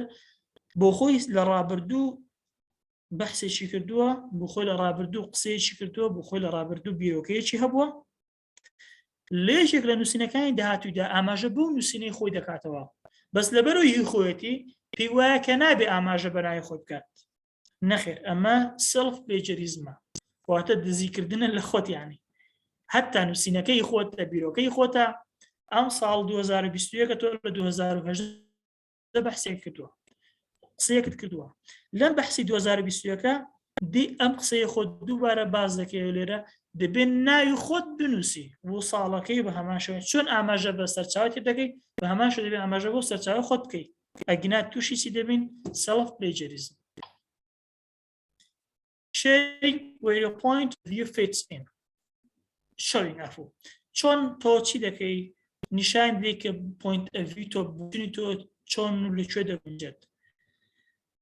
It can be done through certain expressions or reporting verbs. هەندێک expressionی تایبەتمان هەیە یان هەندێک reporting verb مان هەیە کردداری جێڕانەوە لە کوردی وەکو claim, state, point out, etc. ئەم ڤێربانەمان هەیە دەبێت بە وریایەوە بەکاریان بێنین بۆی مووقفی تۆ ڤیوی تۆ چۆنە دەربارەی ئەو قشتێ وەرگرتە بۆ نمونە من هاتووم پەرەگرافێکم وەرگرتووە تێکستێکم وەرگرتووە لە کەسێک ئایا ڕێی من چۆنە هاوڕام لەگەڵی دژم لەگەڵی یان بێلایەنم چۆن هەڵسەنگاندن بۆ نووسینی ئەو کەسە دەکەم چۆن تەعامل لەگەڵ دەکەم کۆمەڵک ڤێربمان هەیە ڕەنگە زۆر لە توێژەران ئەوانەی کە بە ئینگلیزیش دەنووسن گویان بەو شتە نەدابێت بوشەکان بەکارادێت خۆم ئەو هەڵەیەم کردو لە ڕابردوودا بەڵام گرنگە لە مەودە هەڵانە نەکەین بەکاردانی هەرێکێک لەم وشانە تەئسیراتی خۆی هەیە کە ئێستا لە سلای داهاتوو باس دەکەین. We are referring to the ideas of others. You may agree, disagree, or neutral about them. وەکوتمان ڕەنگە هاوڕابی ڕەنگە disagree ناڕازیبی لەگەڵیان ڕەنگە neutral بێلایانی هەڵبژێری کەواتە ئێستا بابین باسی بەکارهێنانی ئەم وشانە بکەین. Point out کەی دەڵێن بۆ نمونە دەڵێن somebody points out that کەی point out بەکاردێنین is used to present facts واتە هەر کاتێک باسی فاکتمان کرد ئەو شتێکی کەسێک کردوتی فاکتە point out بەکاربێنە خۆ ناڵە موشەی تر هەڵەیە بەڵام ئێمە باسی لەوە دەکەین کە شتەکانمان ئەکادیمی بێت کەواتە بۆی زیاتر ئەکادیمی بێت هەر کاتێک فاکتێکمان پریزنت کرد فاکتێکمان باس کرد very point out بەکاربێنین. Claim کێ بەکاردێنین indicates that what the author says may not be true. author واتە تۆ توێژەری قسەی ئۆثەرێک قسەی نووسەرێک بەکاردێنی لە ناو بەحسەکەی خۆتدا لەوانەیە قسەکی ڕاست نەبێت یان ڕەنگە not generally accepted ڕەنگە هەموو کەس قبوڵی نەبێت بەلای هەندێک کەسەوە ڕاستە بەلای هەندێک کەسەوە ڕاست نییە تۆ لەو حاڵەتە چی بەکاربێنە claim بەکاربێنە بۆنەوە دەڵێن چی دەڵێن چۆمسکی claims that لەو حاڵەتەی کە ڕەنگە قسەکەی چۆمسکی لە هەموو کەس قبوڵ نەبێت لە هەموو کەس ڕاست نەبێت ئەو کاتە point out بەکارنانم چی بەکاردێنم claim چوە point out بۆ شتێک کە فاکت بێت فاکت لای هەموومان ڕاستە لای هەموومان ڕاستە کەواتە هەر شتێک لای هەموو کەس ڕاست بوو point ouتی بەکاردێنم ئەگەر نا claim بەکاردێنم. If you think the author تۆ توێژەری و قسەی نووسەرێ بەکاردێنی کە پێت وایە نووسەرەکە has argued something well بە باشی ئاگومنتێکی دەربڕیوە بە باشی قسەی لەسەر شتێک کردووە you may say that they have demonstrated something لەو حاڵ چی بەکاربێنە demonstrate پێت وایە شتەکەی زۆر باش پێکەوە demonstrate بەکاردێنم. If you are not persuaded by the argument کەسێک ئاگومنتێکی هەیە باشە تۆ not persuaded by it تۆ قەناعەتت پێی نییە دەڵێ چی choose the verb argue بڵێ he argues that کەواتە argue کەی بەکاردێنم کە تۆ قەناعەتت بە قسەی کەسەکە قسەی نووسەرەکە نەبێت. ئەمە دەربارەی وشەکان بۆ وشانێکی هەڵبژێرین. choosing the right tense چۆن تێنسی گونجاو هەڵبژێرم past to present و ئامانە. What specific researchers did, rather than about the opinions or conclusions they reached, then you use the past simple. Katek tode basi, did man here, did action wata بعملي researcheri ter توجري ter پێشتە بعملي هاتون شتێکی تایبەتیان کردووە. تۆ دەبێ بە past simple باسکە ها بەڕەنگی شین کردومانە. نەک باسی ڕائەکانیان ئێستا بۆ opinion یان conclusion ئەمانە شتی کردداری نین ئەمانە ڕەن کە تۆ باسی شتە کردداریەکەی توێژەرەکانت کرد پاسمپل بە پاسمپل باسیکە بڵە فڵان کەسە و ئەکسپریمنتێکت ئەم تاقیەوەی کرد بەڵام کە باسی opinionەکان باسی ڕائەکانیان دەکەی یان conclusionەکان کە پێگەیشتون بۆ ئەنجامانی پێگەیشتون پاسمپل بۆ بەکار نانین. ئەی کە opinionمان هەبوو ڕای کەسێک تر ڕای نووسەری پێشخۆمان باس کرد نەک ئاکتیڤیتیز لێرە ئاکتیڤیتیمان هەلۆی پێشوو لەوەی دووەم نەک شتێکی کردەیی ئەو کات پرێزنت سیمپڵ بەکاربێنەوە یەکەم و دووەم عەکسیەکەن کە باسی کردەیەکمان کرد چالاکیەکی کردەییمان کرد لەلایەن توێژەرانی ترەوەکرەوە بە پاس سیمپڵ باسی دەکەین بەس کە باسی ئۆپینیۆن باسی ڕای خەڵکی پێشومان کرد بەچی دەکەین بە پرێزنت سیمپڵ دەکەین بۆ مێستا کە باسی شاعریش کۆم بکەین باسی نالی دەکەی باسی شکسپیر دەکەی باسی نووسەرێک دەکەی دەڵێ فڵان کەس پێی وایە فڵان کەس وا لە شیعر دەڕوانێ باسی ڕەئی دەکەی بەڵام کە باسی ئاکشنەکەی کە دەڵێن فڵان کەس ئەو شاعیرە لە ساڵی ئەوەندە کۆچی کرد لە سلێمانی و بۆ هەولێر کۆچی کرد بە پاس سیمپڵ و ماکشنێکە و هەر نمونەیەک طبعاً. أي أجر چیمان هەبوو if you write about a research activity that spanned a period of time دەربارەی research activity دەمانێت بنووسین کە ئەو بەحسا کاتی زۆری ویستووە spanned a period of time بۆ کاتی زۆری ویستووە بەحسا because different authors worked on the same area چەند نووسەرێک هاتون ئیشیان لەسەر هەماشت کردووە لەو حاڵتە چی بەکاردێنین present perfect چکە کاتێکی زۆری ویستووە و ماوەیەکی زۆری خاندووە ئاکادمیترە کە present perfect بۆ بەکاربێنین. When you are reporting on a study تۆ لێرە باسی یەکەین report بەحسێک هەیە تۆ دێ راپۆرتێک لەسەر ئەو بەحسە دەکەی that was done in the past ئەوان بەحسەکە لە ڕابردوو کراوە تۆ دێ راپۆرتێکی لەسەر ئامادە دەکەیت راپۆرت لەسەر ئامادە دەکەیت ئاگادار بە you can present the results with past or present تۆ دەکرێت بە پاس سیمپڵ قسە بکەیت دەکرێت بە پرێزنت قسە بکەیت چۆن depending ئەوەکی هەڵمان لە ژێرگاوە بەلاریش کردومانە depending on what you want to emphasize دەکەوێتە سەر ئەوەی تۆ جەخت لەسەر چی دەکەیت تۆ جەخت لەسەر ئاکشنی ئیشەکە دەکەیت بە پاس سیمپڵ دەکەیت جەخت لەسەر و ئەنجامەکانی بەحسی پێشوو دەکەیت بە پرێزنت دەکەم کەواتە دەکەوێتە سەر ئەوەی کە تۆ جەختت فۆکەست لەسەر چییە. Use the past tense if you are neutral about the outcome of the experiment. طبعا أنا زيادة بواري عملية بواري طب وهندسة وبيولوجيا أنا experiment كيمياء وأنا experiment يكتها تو دتوي neutral بيلان بيت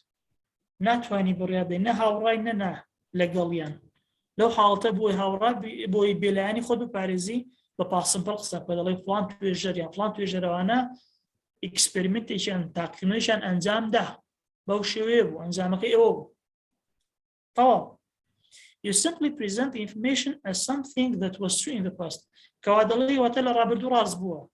إيسا دلنياني راس يعني كدلنياني بي واباشا بلاني هو بشري. زۆر باشە دکتۆر وەبزانم بەرەو کۆتاییە بەڵێ بەرەو کۆتاییە کاکتۆر لەبەر کاتەکە بە پرسیار و وەڵامیش جێگەی بێت بەڵێ ئاخر سلایدە باش the writing process writing واتە تۆ بەحث دەنووسی جا بەحسی دکتۆرا و ماستەر بیان ئارتیکڵ لە چێک بێت 6 هەنگاو هەیە هەنگاوی یەکەم پلانینگ زۆر مهمە بەبێ پلان ناکرێت لە هەموو ژیان نەکە لە بەحث بەبێ پلان نابێ شتێ بکەین هەنگاوی یەکەمە پلانە دوای پلانەکە ئانەلایزینگ یعنی چی شیکردنەوە و تاوتوێکردنی ئەو مۆزوعی کە دەمانەوێت بەحسی لەسەر بکەین لە هەنگاوی سێم ریسێرچینگ دەست پێ دەکات making notes واتە دێی کە دەخوێنیەوە و ئانەشیکردنەوە بۆ شتەکان دەکەی سەرنجی خۆت دەنووسی نەوتەکانی خۆت دەنووسی دوای ئەوە کە شتەکانی خۆت دەنووسی ئەوەی دەستت کەوتە چیە درافتە جا درافت یەک درافتت هەیە دووت هەیە سێت هەیە ئەتسێترا ڕەشنووسێکە یعنی دوای کە هات کێبینی سەرنجەکانی خۆشنووسی لە کاتی ریسێرچەکەدا ئەوەی کە هەتا ئێستا ڕەشنووسێکت دەستکەوتووە ئەو ڕەشنووسە پێویستی بە چییە؟ پێویستی بە پروفریدینگە پروفریدینگ زۆر گرنگە بەڕێزان یعنی ئینسان هەڵەی خۆی نابینێت من هەڵەی خۆم نابینم هەڵە دەکەم من بخۆم ینی بەسەرم هاتو دڵنیام هەر توێژەرێکی شووە من بخۆم پێشی داهاتومەوە هەڵام هەبووە نەمبینی هەڵی سپێڵم هەبووە هەڵی ڕێزمانیم هەبووە نەبینەوە کە دامەوە برادێریەکەم پروفریدی کردووە هەڵەکانی بۆ دیارەکردم بۆهێناوە پێم سیر بۆ بەسەرمدا ڕۆیشتەوە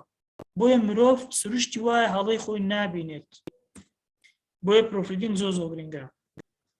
analyzing the feedback طبعا کە فیدباکشمان بۆ دێتەوە ئانەلایزی فیدباکە دەکەین ئایا ئەو کەسێک کە فیدباک پێداین لە دوای پروفریدەکە قسەکەی دروستانە ئەو کاتە دەبێ ئیش لەسەر فیدباک کەسەکە بکەین گەیشتنە کۆتایی now a question and answer session ببورن ئەگەر سەرم هێشان دەبن ئێستا لە خزمەتاندام بۆ هەر پرسیار و وەڵامێک کە هەمان بێت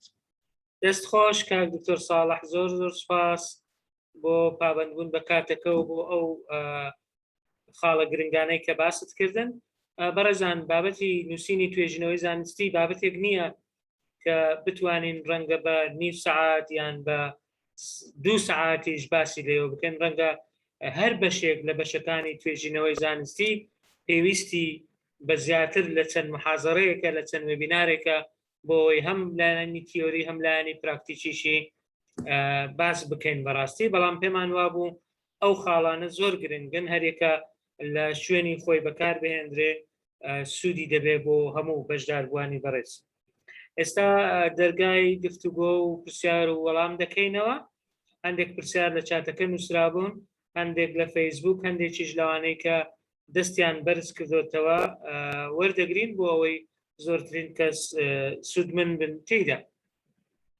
بەڕێزان گوتمان ئەوە تۆمار دەکرێت دوای تۆمارەکەتان بۆ دەنێرین هەروەها سلایدەکانیش بۆ ئەوێ بەڕێز دەنێرین تاکو سوودی لێ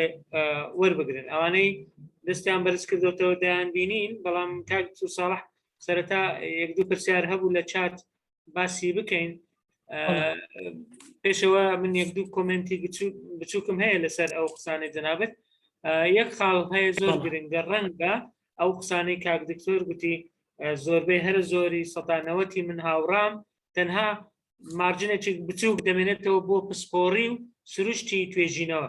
هەندێک جار لە توێژینەوەک بۆ توێژینەوەیەک لە پسپۆرێک بۆ پسپۆرێک گۆڕانکاری هەیە بەڕێزان بە تایبەتی لە مەسەلەی ئەبستراکتی نامەی ماستەر یان دکتۆرا من پێم وایە وەکو شەخصی خۆمیانی پێم وایە پێویست ناکە باز لە ئاوتلاینەکە بکرێت لە ناو ئەبستراکتی نامەی ماستەر و دکتۆرا بەڵام گرنگە باسی کێشە و گرفتەکە بکرێ باسی شێوازەکە بکرێ باسی داتایەکە بکرێ باسی ئامانج و گریمانەکان بکرێ لەگەڵ هەندێک لە ئەنجامە سەرەکیەکان باز بکرێ کە ئەویش هەر لەو حدودەی جەنابەت گوتت لە لاپەڕەیەک یان لاپەڕەیەک و نیو خۆی زیاتر دەبینێتەوە بۆ ئارتیکڵیش من لەگەڵم لە نێوان 200 بۆ 250 ئەو ژمارەیە ڕەنگە بۆ نامی ماستەر دکتۆراش گونجاو بێ ئەگەر هەتا 300 گوشە بڕوە ڕەنگە باش بێ بەڵام ئەوە ڕای جیاوازی لەسەرە بەس وەکو دوو ڕای جیاواز بە ئەو شتە باز بکەین بەڕاستی. مەسەلەی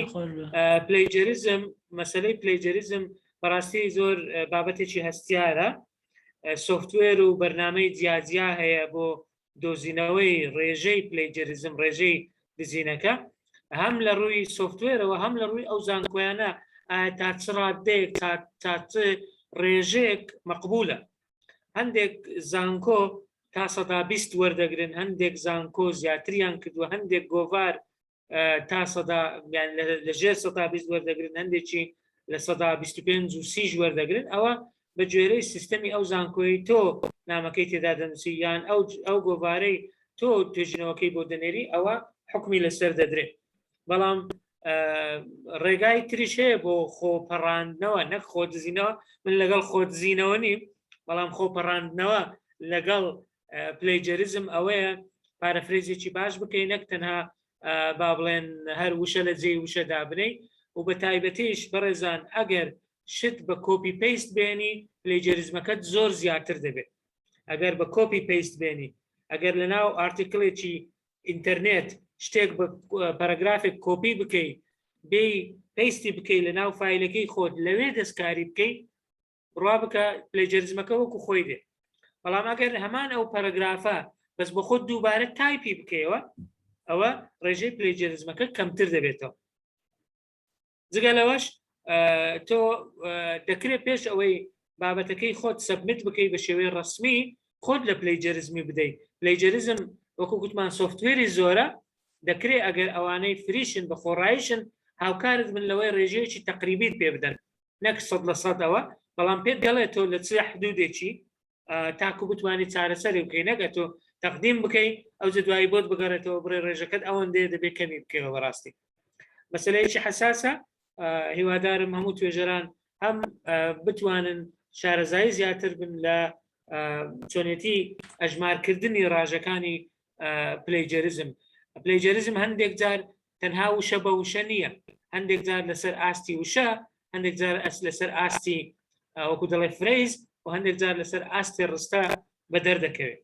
بەڵام باشترین خۆپەڕاندنەوە ئەوەیە تۆ ئاماژە بەسەر چاوەکە بکەیت ئەگەر مەجبور بووی وەکو خۆی بهێڵێ. ئەوە بەس وەکو ئیزافەیەک بوو وەکو بۆ قسەکانی کاک دکتۆر ساڵح، قسەکانی ئەوانی تر من لەگەڵی هاوڕام تەنها ئەوە نەبێت کە گوتمان لە پسپۆرێک بۆ پسپۆرێک ڕەنگە گۆڕانکاری هەبێت. پرسیارێکمان لە برادرانی بەشداری فەیسبوک بۆ هاتووە بە ئەوە دەست پێ بکەین دوای لە چاتەکەش وەردەگرین. ڕۆشنا فایق دەڵێ کاک دکتۆر ساڵح دەڵێ ڕەوی ئەکادمیەوە ئاژمارەی لاپەڕە مەرجە بۆ نووسینی ماستەر، واتە ژمارەیەک دانراوە بەڕای تۆ بۆ ماستەریان بۆ دکتۆرا ئەو کارەکانە. کاگیونس لە چات دەڵێ ئایا ڕێژەی پلەیجەریزم لە بەشێک بۆ بەشێکی تر دەگۆڕێت و بەشێکی زانستی بۆ نمونە بەشی زمانی کوردی دەڵێ ئایا گۆڕانکاری بەسەر دادێ یان هەمووی وەکو یەکە؟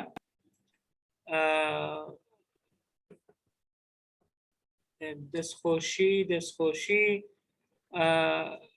دەڵێ شاگوڵ حەمید دەڵێ ئایا ئەو شتانەی باسکران لەسەر بەحسی تەخەڕوزی بەکەلێرێشش تەطبیق دەبێ یان ئەوە جیاوازە؟ ئەوەش پرسیارێکی ترە. پرسیارەکانی تر ئێستا دەیخینە ڕوو، بەس پرسیارێکی تر دەکەم دوای ئەو بەڕێزانەی کە دەستیان بەرز کردێتەوە ئەوانش ڕێگەیان دەدەن قسەی خۆیان بکەن. ئەوزان بەڕێزێک بە ناوی سازیان نووسی بووی ئایا نووسینی پرۆپۆزەڵی توێژینەوە لای خوێندکاری ماستەر مەرجە تەڵەبەکە خۆی بووی نووسێ، ئایا پێش دیاریکردنی سەرپەرشتیار ئەو پرۆسەی نووسینە دەست پێ دەکا، واتە دەبێت خوێندکار دەست بە نووسینی پرۆپۆزەڵەکە بکە بەبێ ئەوەی مشرفی بۆ دیاریکرابێ یان نا ئەگەر توانیت وەڵام بدەیەوە، ئەگەر نەدوای من تعلیقی ڕەنگە لەسەر ئەو پرسیارە بدەم. جارێ ئەو پرسیارە نەوەڵام بدەیە دوای دێنە سەر ئەوانەی کە دەستیان بەرز کردێتەوە. دەستان شکارتۆرگیان و سپاس بۆ ئیزافەکانتان و سپاس بۆ دەوڵەمەندکردنی ئەوەی کێمە باسمان کرد. ئەوە ڕۆشناخان باسی دەکات ژمارەی وشە ئیشی لەسەر دەکرێت نەک ژمارەی لاپەڕە، ینی ئەوەی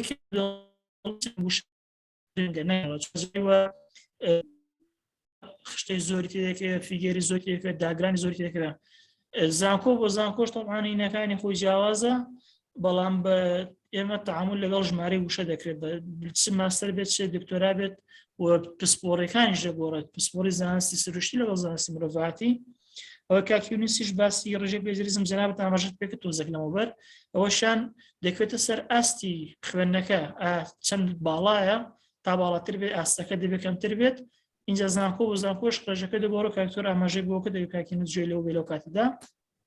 ئەو بەڕێزەی کە باسی بۆ سەر باسی بەکارێنست دەبێت طبعاً من لەگەڵ ڕێزم من لەگەڵدام ئەوەی کە ئێستا بەحسی لە کالۆرسە هەر نەمێنێت چکە بەڕاستی بەحەس نییە من لە پێشە بە ئەو بەحسان دەڵام کە خۆمی شافیان دەکەم اینجا بە بەحسی مامۆستاکانی تر لەگەڵ ڕێزمدا بەم حاڵە و بەم فۆرمە ئێستا ئەوان نەمێنن باشترە چکە بەڕاستی بەحس نین بەڵام ئەگەر بینێ سەرباری واقعی بەحسەر بەحسە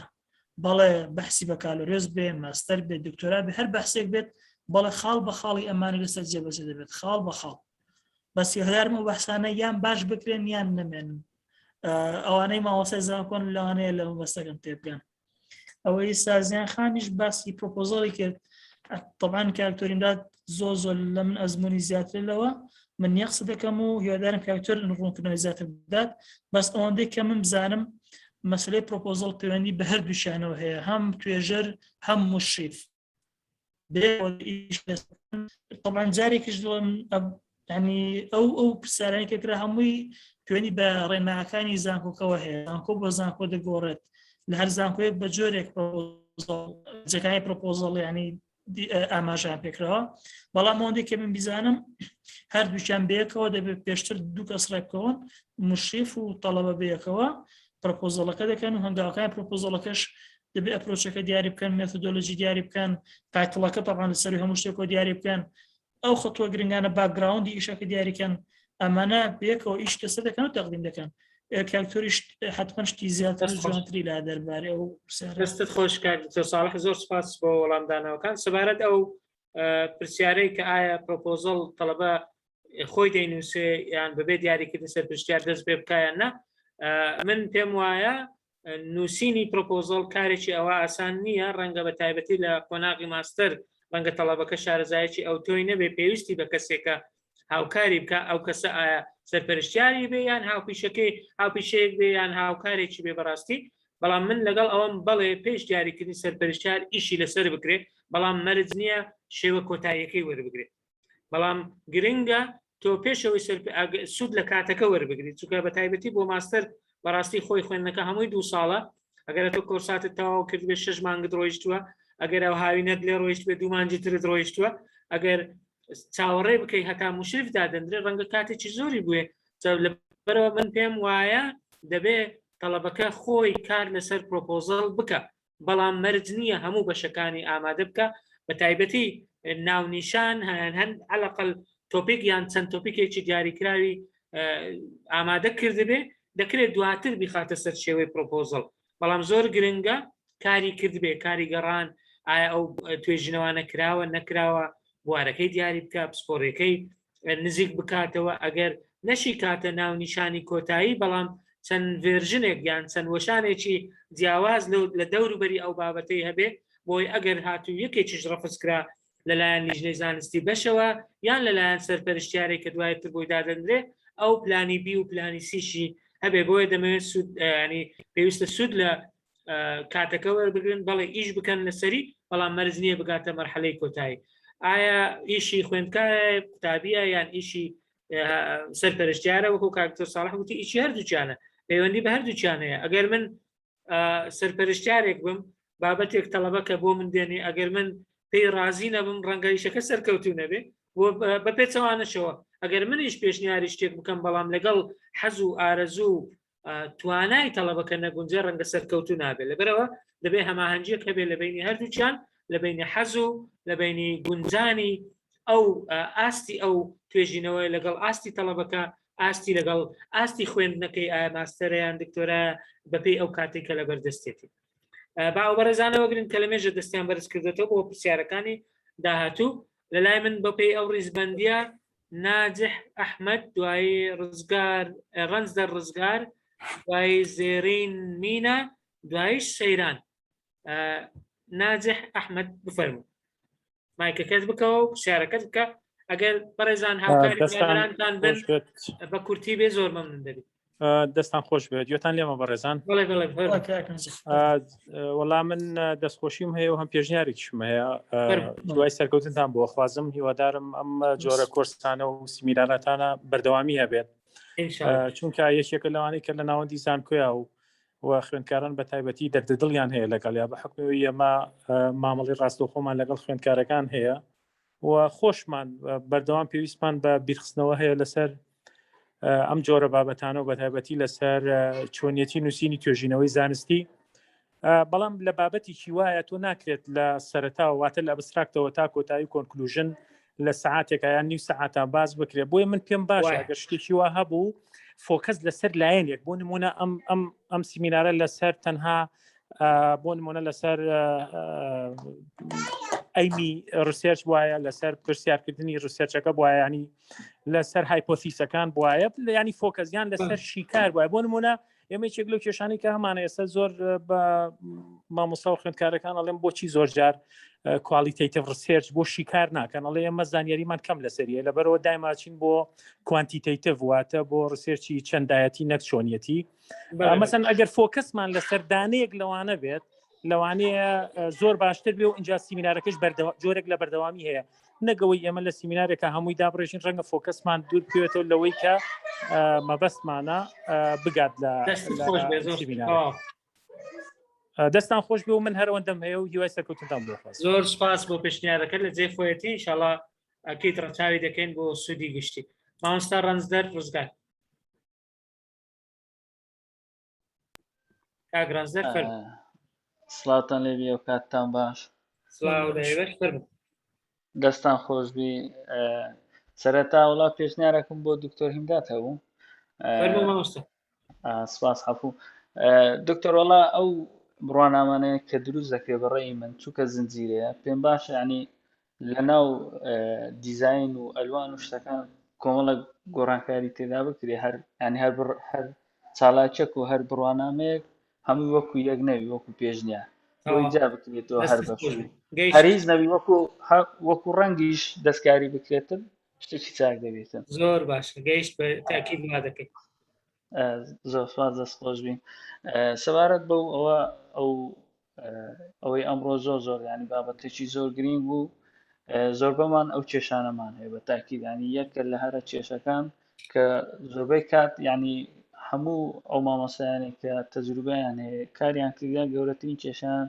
لەسەر شێوازی مامەڵەکردن لەگە سەرچاوەکان و بەکارهێنانی پەرەگرافەکە بوو. بەڕاستی ئەوەی دکتۆر ئەوڕۆ ڕوونی کردەوە شتێکی زۆر باش ینی پێم باشە تەفاسیلی زیاتر هەبیتن لەسەر ئەو بابەتەی ینی بە تایبەت ئەمە بەعام کێشەمان لەسەر چۆنیەتی مامەڵەکردن لەگەر سەرچاو بەڵێ ئەو پەراگرافی کە دەمانەیە بەکاریبین چۆن مامەڵی لەوەکەین گەورەترین کێشەی هەمومان ئەوەیە. لە کۆتاییەکە کێشەمان لۆ دروزە بوو ئەوە لایەنێکتر سەبارەت بە راپۆرت ینی راپۆرت دکتۆر باسی کرد ئایا مەبەستی ئەوەیە راپۆرت بەس دەبی لایەنە مەیدانیەکە بیان دەتوانی راپۆرت بە شێوەی سەرچاوەش بکە مەسەلەن کۆمەڵێک سەرچاوە بەکاربیێنی بتوانین راپۆرتەشی لێ دروستکە یان تەنها لایەنە مەیدانەکەی یعنی دەتوانین بتوان راپۆرتەشتەوە ئەوە ئەگەر تۆزە دەستان خۆشبی زۆر سپاس لە پرسیار و پێشنیارەکان یەکشتی کەم هەبوو سەبارەت بەڕێزێک باسی پرۆپۆزەلی کرد پرسیاری پرۆپۆزەلی کردم بۆ خۆم تەجروبەم لە تووچە هەیە نازانم لێرە پرۆپۆزە چۆن بەکاردێ بەڕاستی لەوێت زۆر جوان ڕێکخرا بوو کلێشەیەکە بوو مەجموعەت پرسیار هەبوو لەو کلێشانە جوابی ئەو پرسیارانە بەدواداچوون و شتەکان دادەنا پرۆپۆزەلێکی زۆر جوان لێ دروستەوە ینی پێی بە مشریف و ئەوەش نەبوو نازانم لێرە چۆن مامەڵە لەگەڵ پرۆپۆزەلێک. دەستت خۆش مامۆستا ڕەنجدەر زۆر سپاس. زێڕین مینە فەرموو. سەرەتا دەستخۆشی لێ بەڕێز دەکەم. زۆر سپاس. و پرسیارەکەم دەربارەی ڕفرەنسینگ بوو لە ڕفرەنس لیست ئەو کاتێکە لە ڕفرەنس لیست ڕفرەنسەکانە نووسی بۆ منە بۆ بەشێکی وەک ئێمە بەشی مختبەریە یعنی سەر بە بەشی تووبیە سۆلۆ کاتەیە پێویستەکە ئەوەی کە بۆ منە من ئارتیکلێکە خوێنمەوە ئەو ئارتیکلە ڕفرەنس لە ناوی هەیە وە خۆشی ئارتیکلەکە هەر ڕفرەنسێکە پێویستەکە ئەوەی کە یعنی هەردووشی بنووسم هەردوو ریفرەنسەکە یعنی ریفرەنسەکە کە ئارتیکلەکەی من بەکارم هێناوە و ئەوەی کە لە ناو ریفرەنسەکەش نووسراوە چکە ئەو خۆشی ریفرەنسی بەکارهێناوە یعنی پێویستەکە هەردووچی بنووسم یانە ئەو ئارتیکلەی کە لێم وەرگرتەوە تەنها ناوی یعنی ئەو ئارتیکلە بکەمە ریفرەنسێک وتەوە ئەو پرسیارەکەم بوو و ئینشاءالله ئەگەر مەجارتان هەبێت لەسەر ریفرەنسینگ ڕۆژێک ئەو بکەن زۆر باشە بە تایبەتی ستایلی هاروارد و ڤانکۆڤەر واتە سەورەکەم لە کوردستان زیاتر ئەو دوو ستایلە بەکاردێ زۆر سپاس دەستان دەستت خۆشبی زێڕین خان سەیران بەس سەیران نووسرایە فەرموو وەتان لێبێ بەڕێزان دەست پرسیارێک نێ بۆ دکتۆر بە ئەرک نەبێت ئەگەر بمانێ پلاجاریزم بۆ توێژینەوەی بکەین بۆ نمونە من توێژینەوەیەکم کردووە نووسیمەتەوە کاتێکە ئینێرم بڵین لە بەرنامەکەیە یا لە شوێنێک جهتێک کە بۆم پلاجاریزم کە تەیبڵەکانی لەگەڵ بنێرم یانی نێرم چکە وەک بەڕێزت دەزانی لە تەیبڵە زۆربەی ئەو وشانە دووبارە ئەنووسێتەوە وایە یعنی وا باشترە تەیبڵەکانی لەگەڵ بنێرین یا خود نینێرین زۆر سپاس بۆ بەڕێستان زۆر باشە ئەو پرسیارانە وەڵام کاک دکتۆر دوای دێنە سەر ئەو بەرەزانەی تر کە دەستیان بەرز کردوێتەوە فەرموو کاکتر زۆر باشە ماوەسە نازی هەر پێشنیاری بوو دەستی خۆش بێت ئەوەی ماوەسە ڕەنجەر باسی راپۆرتی کرد ماوەسەی بەڕێز دەکرێت راپۆرتەکە هەم مەیدانی بێت هەم تیۆری بێت چۆن مەیدانیان سەردانی شوێنەکە دەکەیت و ئەوەی کە دەبینی مشاهدە دەکەی لە چوارچێوەی نووسیندا ئامادەی دەکەی و تەسلیمی لایەن پێوەندیداری دەکەی دەشکرێت بە شێوازێکی تر بێت کۆمەڵێک شتت بە تۆ دەدرێت تۆ دەیخوێنیەوە بۆ منە چەند راپۆرت چەند تێکستێک پێرە چەند بەحسێک پێرە دەیخوێنی و راپۆرتێک لەسەر ئامادەکەی و دیسانە بەرزی دەکەیتەوە بەرحاڵ راپۆرت ئەوەیە واتە نەقڵکردنی شتەکەی هیچ تر نییە لە راپۆرتدا تەنها نەقڵ دەکەیت نەقڵی دۆخێک دەکەیت بۆ لایەنیشی پەیوەندە کە داوایان لێ کردویت زاوی کە داوا لێ کردویت مامۆستاکەتە بەشەکەتە لایەنێکی ئیداری هەر کەسێکەیە بەس ئەوەی کە ئێمە بە تەلەبەی دەدەین ئەمە ئەساینمنتە ئەمە ریپۆرت نییە ئەمە بەڵێ هەم مەیدانی دەکرێت هەم بە شێوەی تیۆریش دەکرێت ئەوەی زێڕین خان باسی کرد لە ڕفرەنس لیست چۆن ئاماژە بە شتێ بکەین بۆ نەتۆ بەحسێکت هەیە لەناو بەحسەکەش ئاماژە بە شتێک تکراوە لێرە دەبێ ئاگادار بین ئەوەی تۆ بەکارت هێناوە هی سەرچاو بنەڕەتیەکەی یەکەمە یان ئەوەی دووەمە ئەوەی دووەم کە بەکاری طبعاً بۆ بەحسێک لە ساڵی 2000 کراوە دانەیەکیان لە 2010 هاتۆ باسی کردووە تۆش هاتووی لەناو ئەو بەحسە 2010ەکە دەبینی کابرای 2010 باسی ئەو 2000شی کردووە ئایا تۆ لە ڕفرەنس لیست ئاماژە بە کامیان دەکەی ئاماژە بە 2010ەکە دەکەی چکە تۆ ئەو دەستکەوتووە تۆ ئەوی 2000 هەر نەتبینیوە دەست نەکەوتووە نەتخوێندوتەوە تۆ تەنها ئەوانە ئاماژە بێکەی لە ڕفرەنس لیست کە خۆت بینی و تۆ خوێندوتەوە بۆیە ئاماژە بەوە دەکەی بەس ئەوەی کە تۆ لەناو کۆنتێنت باسی دەکەی زۆر گرنگە ئایا تۆ لەناو کۆنتێنت باسی ئەو معلوماتە دەکەی کە هی یەکەم جار بووە و نووسەری دووەم وەریگرتووە یان هی نووسەری دووەم بووە ئەوە گرنگە لە وێژەیەکە بەڵام لە ڕفرەنس لیست ئەوەی تازەکە دووەمەکە ئاماژە پێ دەکەیت سەیران خان باسی تەیبڵ بنێرێت یان نێنێرێت طبعاً تەیبڵ جاری وە هی خۆمان نییە ڕەنگە تەیبڵەکەمان ڕێک لە کەسێکی تر وەرگرت بێت کە تۆ تەیبڵ لە کەسێکی تر وەردەگری پێویستە ئاماژە بە کەسەکە بکەین from فلان کەس لە فلان کەس وەرمان گرتووە ئەگەی خۆمان بێت هیچ کێشەمان نییە هی خۆمانە تەواو هی خۆمانە هیچ لە سەرمان ناکەوێت لە پلێژەریزم سفر دەرەسێەوە تەیبڵەکەی خۆمانە بەسکەی خۆمانە بووی کەسێکی تر بوو بۆی ڕێژەکەتکان بێتەوە دەکرێنی نێری ئەوان ئەوە ڕێی منە و حتممە کاکتۆریم دادیش ڕەنگە ئەگەر هاوڕام نەبێ شتێکی جوانتر لە منی پێبێتەوە دەست خۆش بێ سەبارەت بە تەیبڵەکە سەیران خان بەڕاستی ئەگەر بۆت بکرێن نەینێری باشتر چکە پلێجەریزمەکە زۆر تەسیر دەکات بەڵام زۆر جار ئەو کەس ئەو جیهەتەی کە بۆی دەنێری ڕەنگە داوای بەحسە کاملەکەت لێ بکاتن نەک تەنها تێکستەکە بۆیە ئەوە سیاسەتی کارکردنی ئەو گۆڤارە حکوم دەکات ئەگەر ڕێگەی پێدای نەنێری ئەگەر بۆ نمونە تەیبڵەکانت لە ئەپێندیکس بوون نەک لە ناوەڕۆک ئەوە نەینێری باشترە وەکو پاشکۆ بێ کێشەت نییە بەڵام ئەگەر وەکو بەشێک لە ناوەڕۆک حساب بکرێ ئەوە دەبێت نەقسێک دەبێت بەڕاستی دەبێت بینێری ڕەنگە گۆڤارەکە سیاسەتەکەی وابێ بڵێ بەحسەکەم بە کاملی بۆ بنێرە ئەگەر نا ڕاست دەکەی لە تیبڵ و لە خشتەکان زۆر زار دووبارەی زۆر هەیە بەڕاستی تووشی کێشە دەبێت بەنسبەت ئاماژەکردن بە سەرچاوی یەکەم و سەرچاوی دووەم من پێم وایە دەبێت ئاماژە بە هەردووچی بکەیت بە تایبەتی لە ئینگلیزی شتێک هەیە کە تۆ ناوی با بڵێن سەرچاوە یەکەمەکە دێنی بەڵام دەڵێ سایتد ئین دەڵێ ئاماژە بەو سەرچاوەیە کرایانێت تۆ ئەوەی یەکەمەکەت نەبینیوە بەڵام ئەوەی دووەمت بینیوە کە نوێترە دەڵێ سایتد ئین وابزانم بەڕێزێکیش لە چاتی شتێکی وای نووسی بوو لەناو کۆنتێندا لەناو کۆنتێندا دەڵێن بەس لە ڕێفرنس ئاماژە بە کۆنەکە ناکەین لە ڕفرەنس تەنها ئەوەی کە تۆ بینیوتە تەنها تۆ بینیوتە ئەگەر لە ناوی ڕفرەنس بی بەپێی ئەو ستایلی ئاماژە پێکردنەی کە هەڵت بژاردووە ئەگەر گوتت ڕفرەنس تەنها ئەوانەی کە بەکارت هێناون لەوێندەرێ بەکاردێ ئەگەر گوتت بیبلیۆگرافی دەکرێت ئەوانش ئیزافە بکرێت کە ناڕاستە خۆ سوودت لێ وەرگرتن بەڕاستی ئەوەی مامۆستا عشقیش باسیەوەی کردێت دەڵێ بەڵام ئاماژە بە ناوی نووسەرەکە دەکەی ئینجا لە کۆتایی ئاماژە بە دووەمەکە دەکەی باوانە تر وەرگرت کە دەستیان بەرز کردوتەوە سوورێک تەوزیح بدەم پێشتریش ئاماژەم بۆ کە دیانێتم لەناو کۆنتێندا بڵێ دەڵێ سایتد ئینفلان شوێن ئاماژە باید بکەیت بەڵام لە ڕێفرنس تەنها تازەکەیان طبعا ئەگەر ئەو بیبلیۆگرافی طبعا جیازە لە ڕێفرنس ئەو جناب باشتر بیبلیۆگرافی دەکرێت ئاماژە بە هەمووی بکەین ڕاست دەست خۆش بێ بەنسبەت کاک ناجح و کاک ڕەنزدەر پێشنیازەکانتان هەموو وەردەگیرێ و ئەکیدیش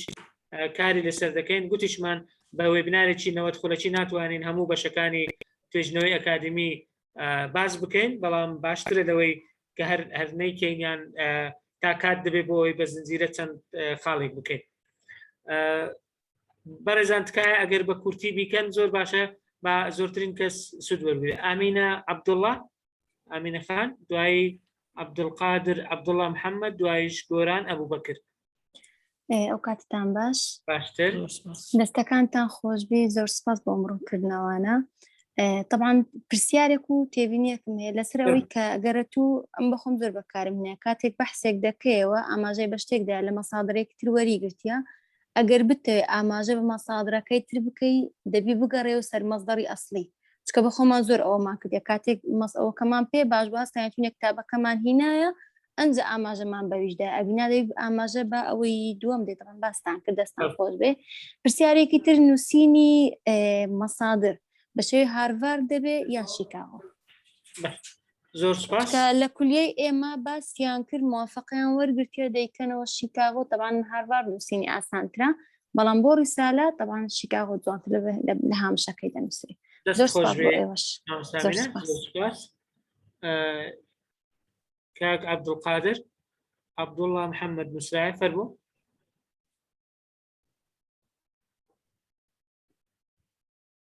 کاک عەبدولقادر فەرموو نازانم مایکەکە دەگە بتوانی بکەیەوە ئەمە ڕێگەمان پێدای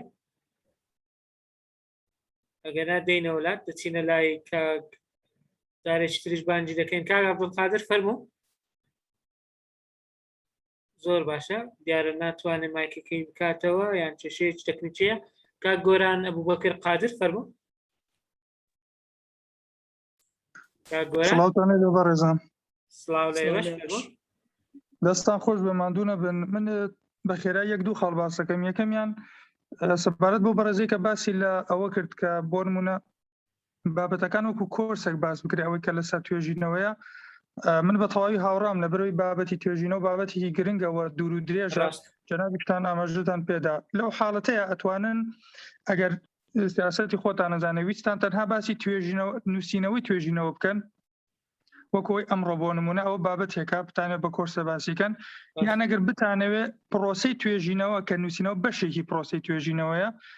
بتانەوێت تێکڕای پرۆسەکە بکەن بە کۆرسێک ئەمەشیان باشترە بێگومان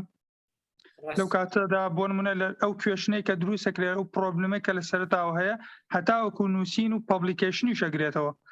جا ئەمەیان جەناب تاوتوێکردنیش بەشێکە مناقەشەی ماستێر و دکتۆرای کرد بالضبط جا لەو حاڵەتەشە نەک تەنها کاک دکتۆر ساڵح ئەری پێشە ئەتوان بۆ نمونە چەند بەڕێزێکی تر لە زانکۆ پەیمانگاکانە بێگومان خەڵکانی بەتوانە هەیە ئەو عەزیەتە پێشن هەڵیان بژێرن ئەوە خاڵی یەکەم خاڵی دووهەم ئەگەر یەکێک لە بەڕێزان جەنابتان کامێکتان بێ عەزیەت پێشن کەمێک بە پوختی ئەگەر دووریش نەکەوینەوە لە بابەتەکە باسێکی لیتریچەر ریڤیو بکەن باسێکی گەڕان وەکو هەنگاوی دەستپێکی توێژینەوە کە پێویستەکە لیتریچەر ریڤیوێک بکەیت چی بکەیت چۆن بکەیت چۆن پرۆسەکە دەست پێ بکەیت باسێکی کورت بکەن و دەستان خۆش سپاس مامۆستا گۆرە سپاس شاگوڵ ئەبوبەکر عەلی شاگوڵ ئەبوبەکر عەلی فەرموو زۆر سپاس شەتان باش باشتر باش دەستان خۆش بێ بۆم وەبینارە لە کاتی خۆیان بوو تەوان ینی لە هەر مەجالێکا بێت و لە هەر قۆناقێکی توێژینەوە بیت ئەم نەوعا وێبینارانە پێویستە بۆ ئەوەی بەردەوام تۆ ئەپدێتی تازەت لا بێ لەسەر ئەو بابەتانی کە لەسەر توێژینەوە کرێ بەڕای من لە هەر ئاستوپلەیەکا بیت پێویستمان بەم نەوعا وێبینارانە هەیە دەستان خۆش بێ تەنها من یەک ئەمەوێ بەرچاوڕوونی تەواو هەبێ بۆی ئیتر پرسیار نەبێت لەلام لە ڕاستیە بۆ بەکارهێنانی با بڵین وەکو سایتیشن وەکو ڕفرێنسیش بۆ نمونە من زۆر ئەو پرسیارم لە مامۆساکانی خۆم ئەکرد لە کاتی خوێندنەکەمە کاتێک کە تۆ پشت بە سەرچاوێک یاخود معلوماتێک وەرەگری لە پەیپەرێکەوە بۆ ناتون ئەچم پەیپەرێک هێنم لەسەر بابەتێک لەناو پەیپەرەکەیە مەزدەرێکی تریتایە من پرسیارم لێکرد باشە من کامیان بەکاربێنم سایتیشنی بۆ بکەم بێنم لە پەنا ئەو قسەیە بەکار داینێم کە ئەمەوێت لە پەیپەرەکە بینوسمە یان تۆ مەرج نییە تۆ مادەم ئەو پەیپەر و خوێنۆتەوە پەیپەرە تازەکە با بڵین نەک ئەوەی کە لە ناو کۆنتێکستەکە پەرەگرافە و لێ وەرگرتووە و ئیشە پێێتی ئەیانوت تۆ ئەو پەیپەرە و نەخوێنێتەوە کە پەیپەرە ڕئیسیەکە بەکاری هێناوە تۆ پێویستە کاپچی ئەو پەیپەرش بخوێنیتەوە بۆی دڵنیابی نەوەکو ئەو ساحب بڵین ئۆتۆرەکە خۆی کەوت پێتە غەڵەتێکەوە یان پارافریزێکی بە نوعێکی کردبیات تێگەشتنی بۆ ئەو نوع بابەتە غەڵەت بوو بێت لە بەرەوتا تۆ پەیپەرەکەی ناو ئەویش نەخوێنی تۆ ئەگەویتە غەڵەتێکی ترەوە لەبەرەوە پێویستەکە هەردووکی بخوێنیت و بۆی دڵنیابی لە معلوماتەکە ئەنجا تۆ سایتیشنی بۆ بکەیت من ڕاستەکەی وا لێ تێگەیشتوم و دانانی با بڵین پەیپەرە تازەکە بڵین چۆنەڵی حەقی بە و ئەوەی تر لە بیبلۆگرافیەکە داینی و ئاماژەی پێ بکەیت بەڕای من هەردوو پەیپەرەکە بخوێنیتەوە یعنی تاکید بیت لەو چونکە یعنی هەرموو کەسێک بەو میزداقێتەوە ناچێت سایتیشنەکە لەوانێت نابێتی و بەکەوتێتە هەڵەیەکەوانێ ئەمە لەوانێت تووشی هەمومان ببێت بەڵام ڕاستەکەی من کە ئەوە لەوە تێگەیشتم وتی پەیپەری دووەمیش ئەبێ بخوێنیتەوە وی بزانی ئایا ڕاستە فعلەن ئەو معلوماتی کە هێناتی هی ئەو زانایە هین ئەو کەسەیە کە پەیپەرەکەی نووسیوە یاننا ڕوونکردنەوەیەکم بەدەبووی پرسیایتم لەلا مامۆستا عەشقی جەنابشت فەرموو عەشقی سلێمان حەسۆ فەرموو شەوتان باش بەڕێزان باش سپاستانەکەم وەڵاهی پرسیارەکەی من ئەوەیە ئێمە با بڵێن بەحوکمی ئەوەی ئێستا با بڵێن سەردەمی تەکنۆلۆژیایە هەندێک سایت هەیە بۆ نمونە ئیعادەی سیاغەی فەقەراتەکانە کە با بڵێن سیاغەی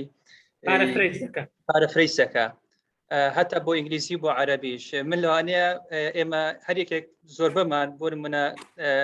لە بواری زمانە لوغەویە پسپۆڕیمان نییە بۆ نمونە گەورەترین کێشەی توێژەر ئێستا زمانە کە ناتوانێت تەفسیر بداتە ئەو بۆ چونانەی توێژەرانی پێشخۆی کاتێک کە شتێک ئەنووسێ لە ناو بەحسەکەی گەورەترین گرفتی زمانە جا زمانی عەرەبی بێت یاخۆ زمانی ئینگلیزی بێت بۆیە زۆر بەمان ئەو کێشەیەمان هەیە بەڵام بەدیلی ئەوە ئێمە جاروێ پەنابینە بەر هەندێک شتی تر بۆکو کاک دکتۆریمدات ئاماژەی پێکرد کە خۆڕزگارکردنە لە پلەیجاریزم ئەویش بەکارهێنانی هەندێک سایتە کە پارافریست بووکە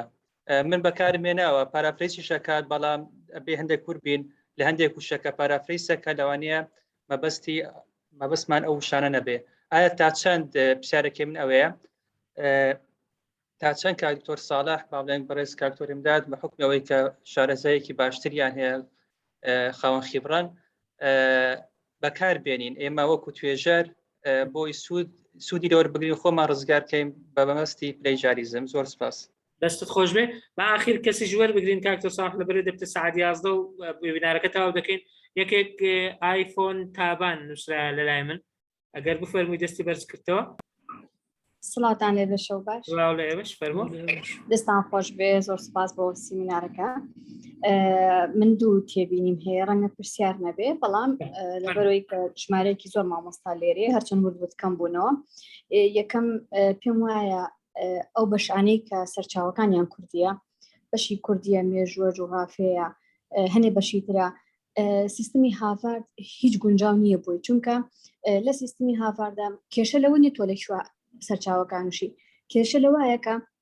چۆنیتی نووسینەکەیە ناوی سێم بەکارێن لێ کورتا ئێستا ڕانە هاتووە لەگەڵ ناوی سێمە ئەمە لێرەیە حەقی نووسەریش ئەقورێ ینی بۆ نمونە من ناوم تابان محەممەد سەعید حەسەنە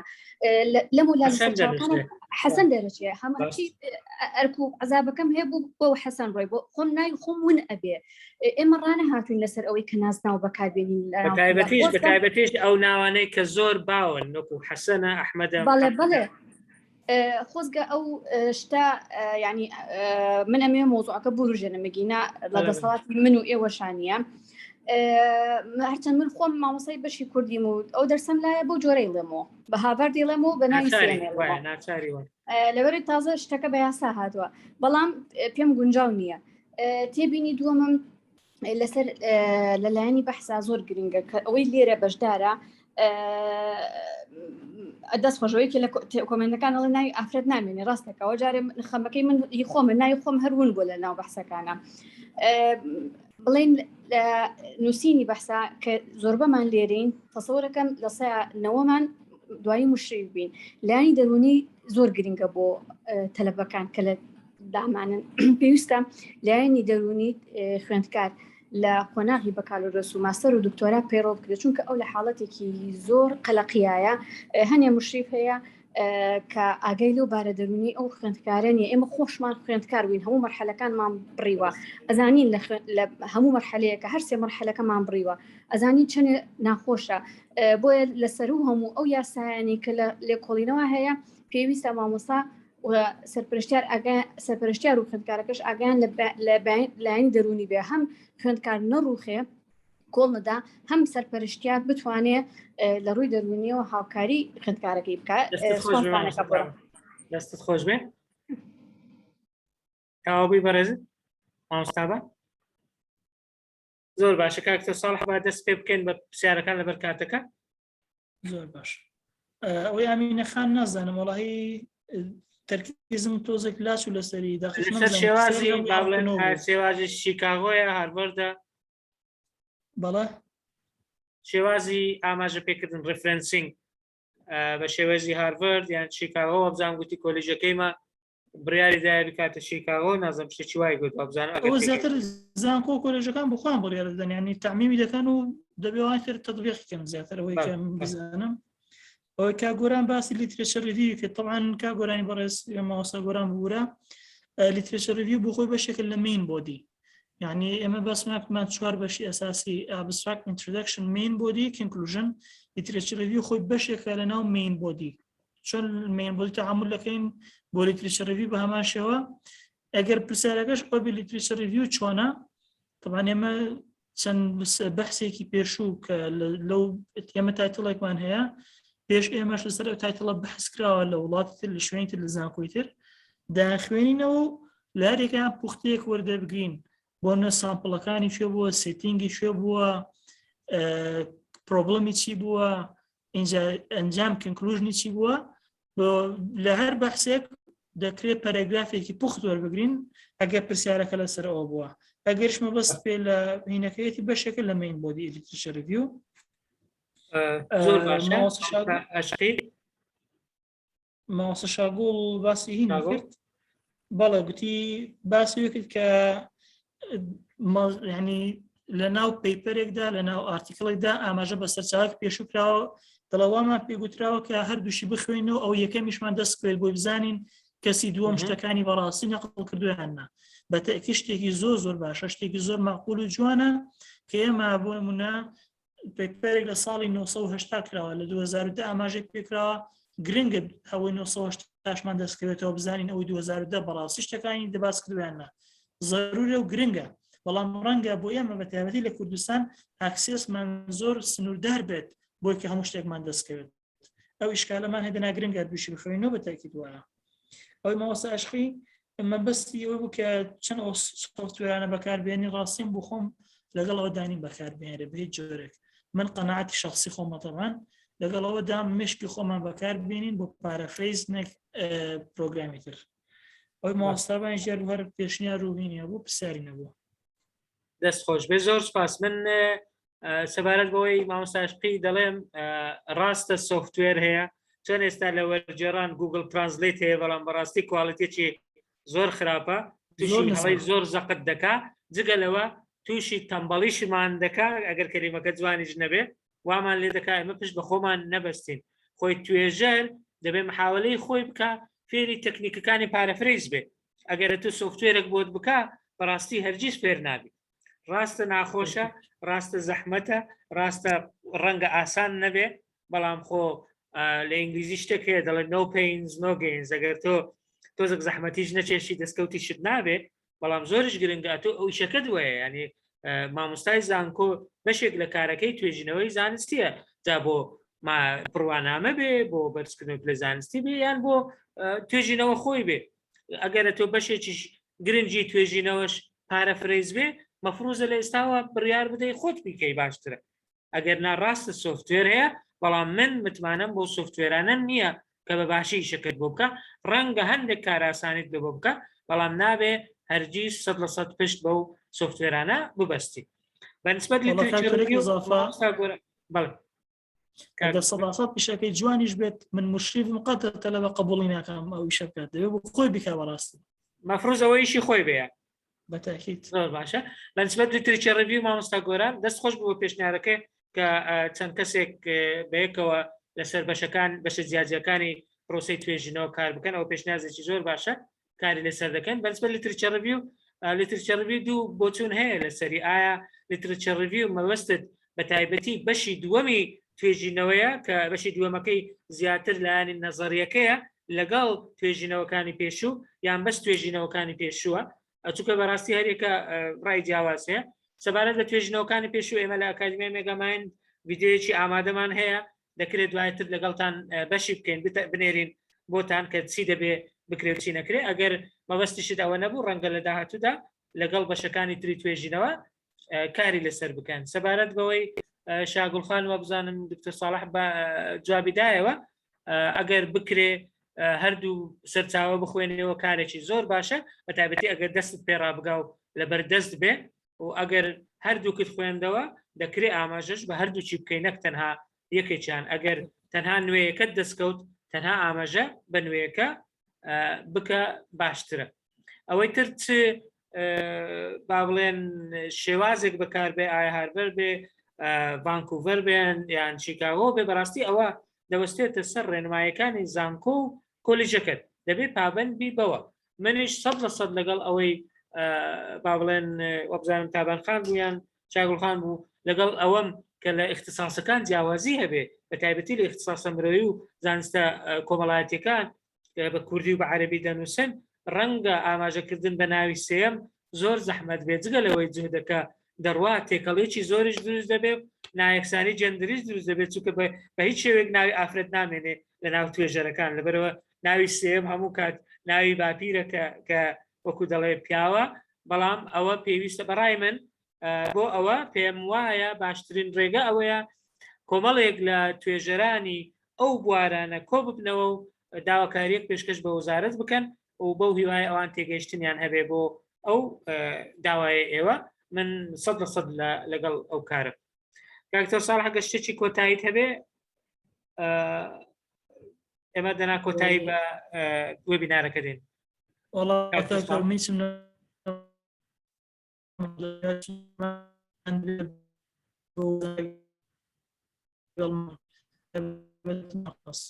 دەستت خۆش بێ زۆر زۆر سپاس بۆ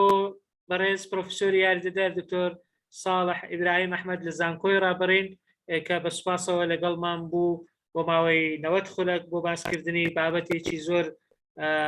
هەنووکەیی و پێویست کە ئەویش چەند ڕێنوێنێکی تایبەت بوو لەبارەی نووسینی توێژینەوەی زانستی. سپاس بۆ ئێوەی بەڕێز کە تا ئێستا لەگەڵمان بەردەوام بوون. سپاس بۆ بەڕێزانی ئەکادمیای مێگامایند مامۆستا شەماڵ فرمێسخان کە پشتیوان ئەوانەی کە هەم لە ڕووی ئامادەکردنی فۆرمەکان و گروپەکان و دیزایانی پۆستەرەکان و دواتریش ئێستا تۆمارکردنی ئەو وێبینارانە لەگەڵمان بوون تا ئێستا لەگەڵمان بن لە هەفتەکانی داهاتوو هیوادارین لە بابەتەکانی تریش سودمەند بن وەکو بە ئێوەی بەڕێزمان ڕاگەیاند ئەو وێبینارە و وێبینارەکانی تریش هەموو تۆمار کراون لە نزیکترین کات ئەم شەویان بەیانیەکەی لینکی تۆمارەکەتان لە بۆ دەنێرین لەگەڵ سلایدەکان بۆ ئەوەی زیاتر سوودی لێوە بگرن بۆ ئەوەی دواتر بگەڕێنەوە سەری لە کاتی پێویست هەروە بۆ ئەوەی بینێرن بۆ ئەو برادرانەی کە ڕەنگە کاتیان نەبوو بێ یان ئاگاداری ئەو وێبینارە نەبوون تاکو زۆرترین کەس سوودی لێوە ببێت. زۆر سوپاس بۆ ئەوانەی پێشنیازیان هەبوو کاک ناجح، مامۆستا ڕەنزەر، تابانخان، کاک گۆران، هەموو ئەوانەی کە پێشنیازی زۆر جوانیان هەبوو لەسەر بۆ بابەتەکان بۆ وێبینارەکانی داهاتوو. ئێمە بەڕاستی وەکو گوتمان لە سێ تەوەر کار دەکەین، هەوڵ دەدەین ئەو سێ تەوەرە با بڵێن بابەتی جیاجای لەسەر پێشکەش بکەین. هەفتەی داهاتوو ڕەنگە بابەتێکمان هەبێت لەسەر ئۆتیزم کە پێمان وایە ئەویش کێشەیەکی زۆر هەنووکەی کۆمەلگای خۆمانە ڕەنگە بتوانین لەوێن دەریش سپۆرێکمان ئامادە کردووە کە دەتوانێت باز لەسەرەوە بکە و لە بەرنامەماندا دووسێ وێبیناری تر هەم لەسەر مەسەلەی پرۆپۆزەڵ. زۆر سپاس بۆ کاک ئابزانم مهندس کامەران بوو پێشنیازی کردبوو بە دەنجی نردبووی کە لەسەر چۆنێتی ئامادەکردنی پرۆپۆزەڵ و بەشەکانی پرۆپۆزەڵ هەرچەندە شتێکمان هەیە ئامادە ئەویشتان بۆ دەنێرین لینکەکە سەیرێکی بکەن ڕەنگە سوودی هەبێ بەڵام ڕەنگە بۆ ئەو کاتێک کەماوە شتێک لەسەر ئەویش ئامادە دەکەین بۆ ئێوە بەڕێز. هەروەها شتێکی تریش لە بەرنامەماندایە کە لەسەر پرۆسەی سەرپەرشتیکردن ئایا سەرپەرشتیار دەبێت چۆن بێ، ئەرکەکانی چییە، ڕۆڵەکانی چییە کە پێمان وایە ئەوەش بابەتێکی زۆر گرنگ دەبێت. دووبارە زۆر سپاس بۆ هەموو لایەک، ئاگاداری خۆتان بن، کاتێکی شاد بۆ هەمووتان.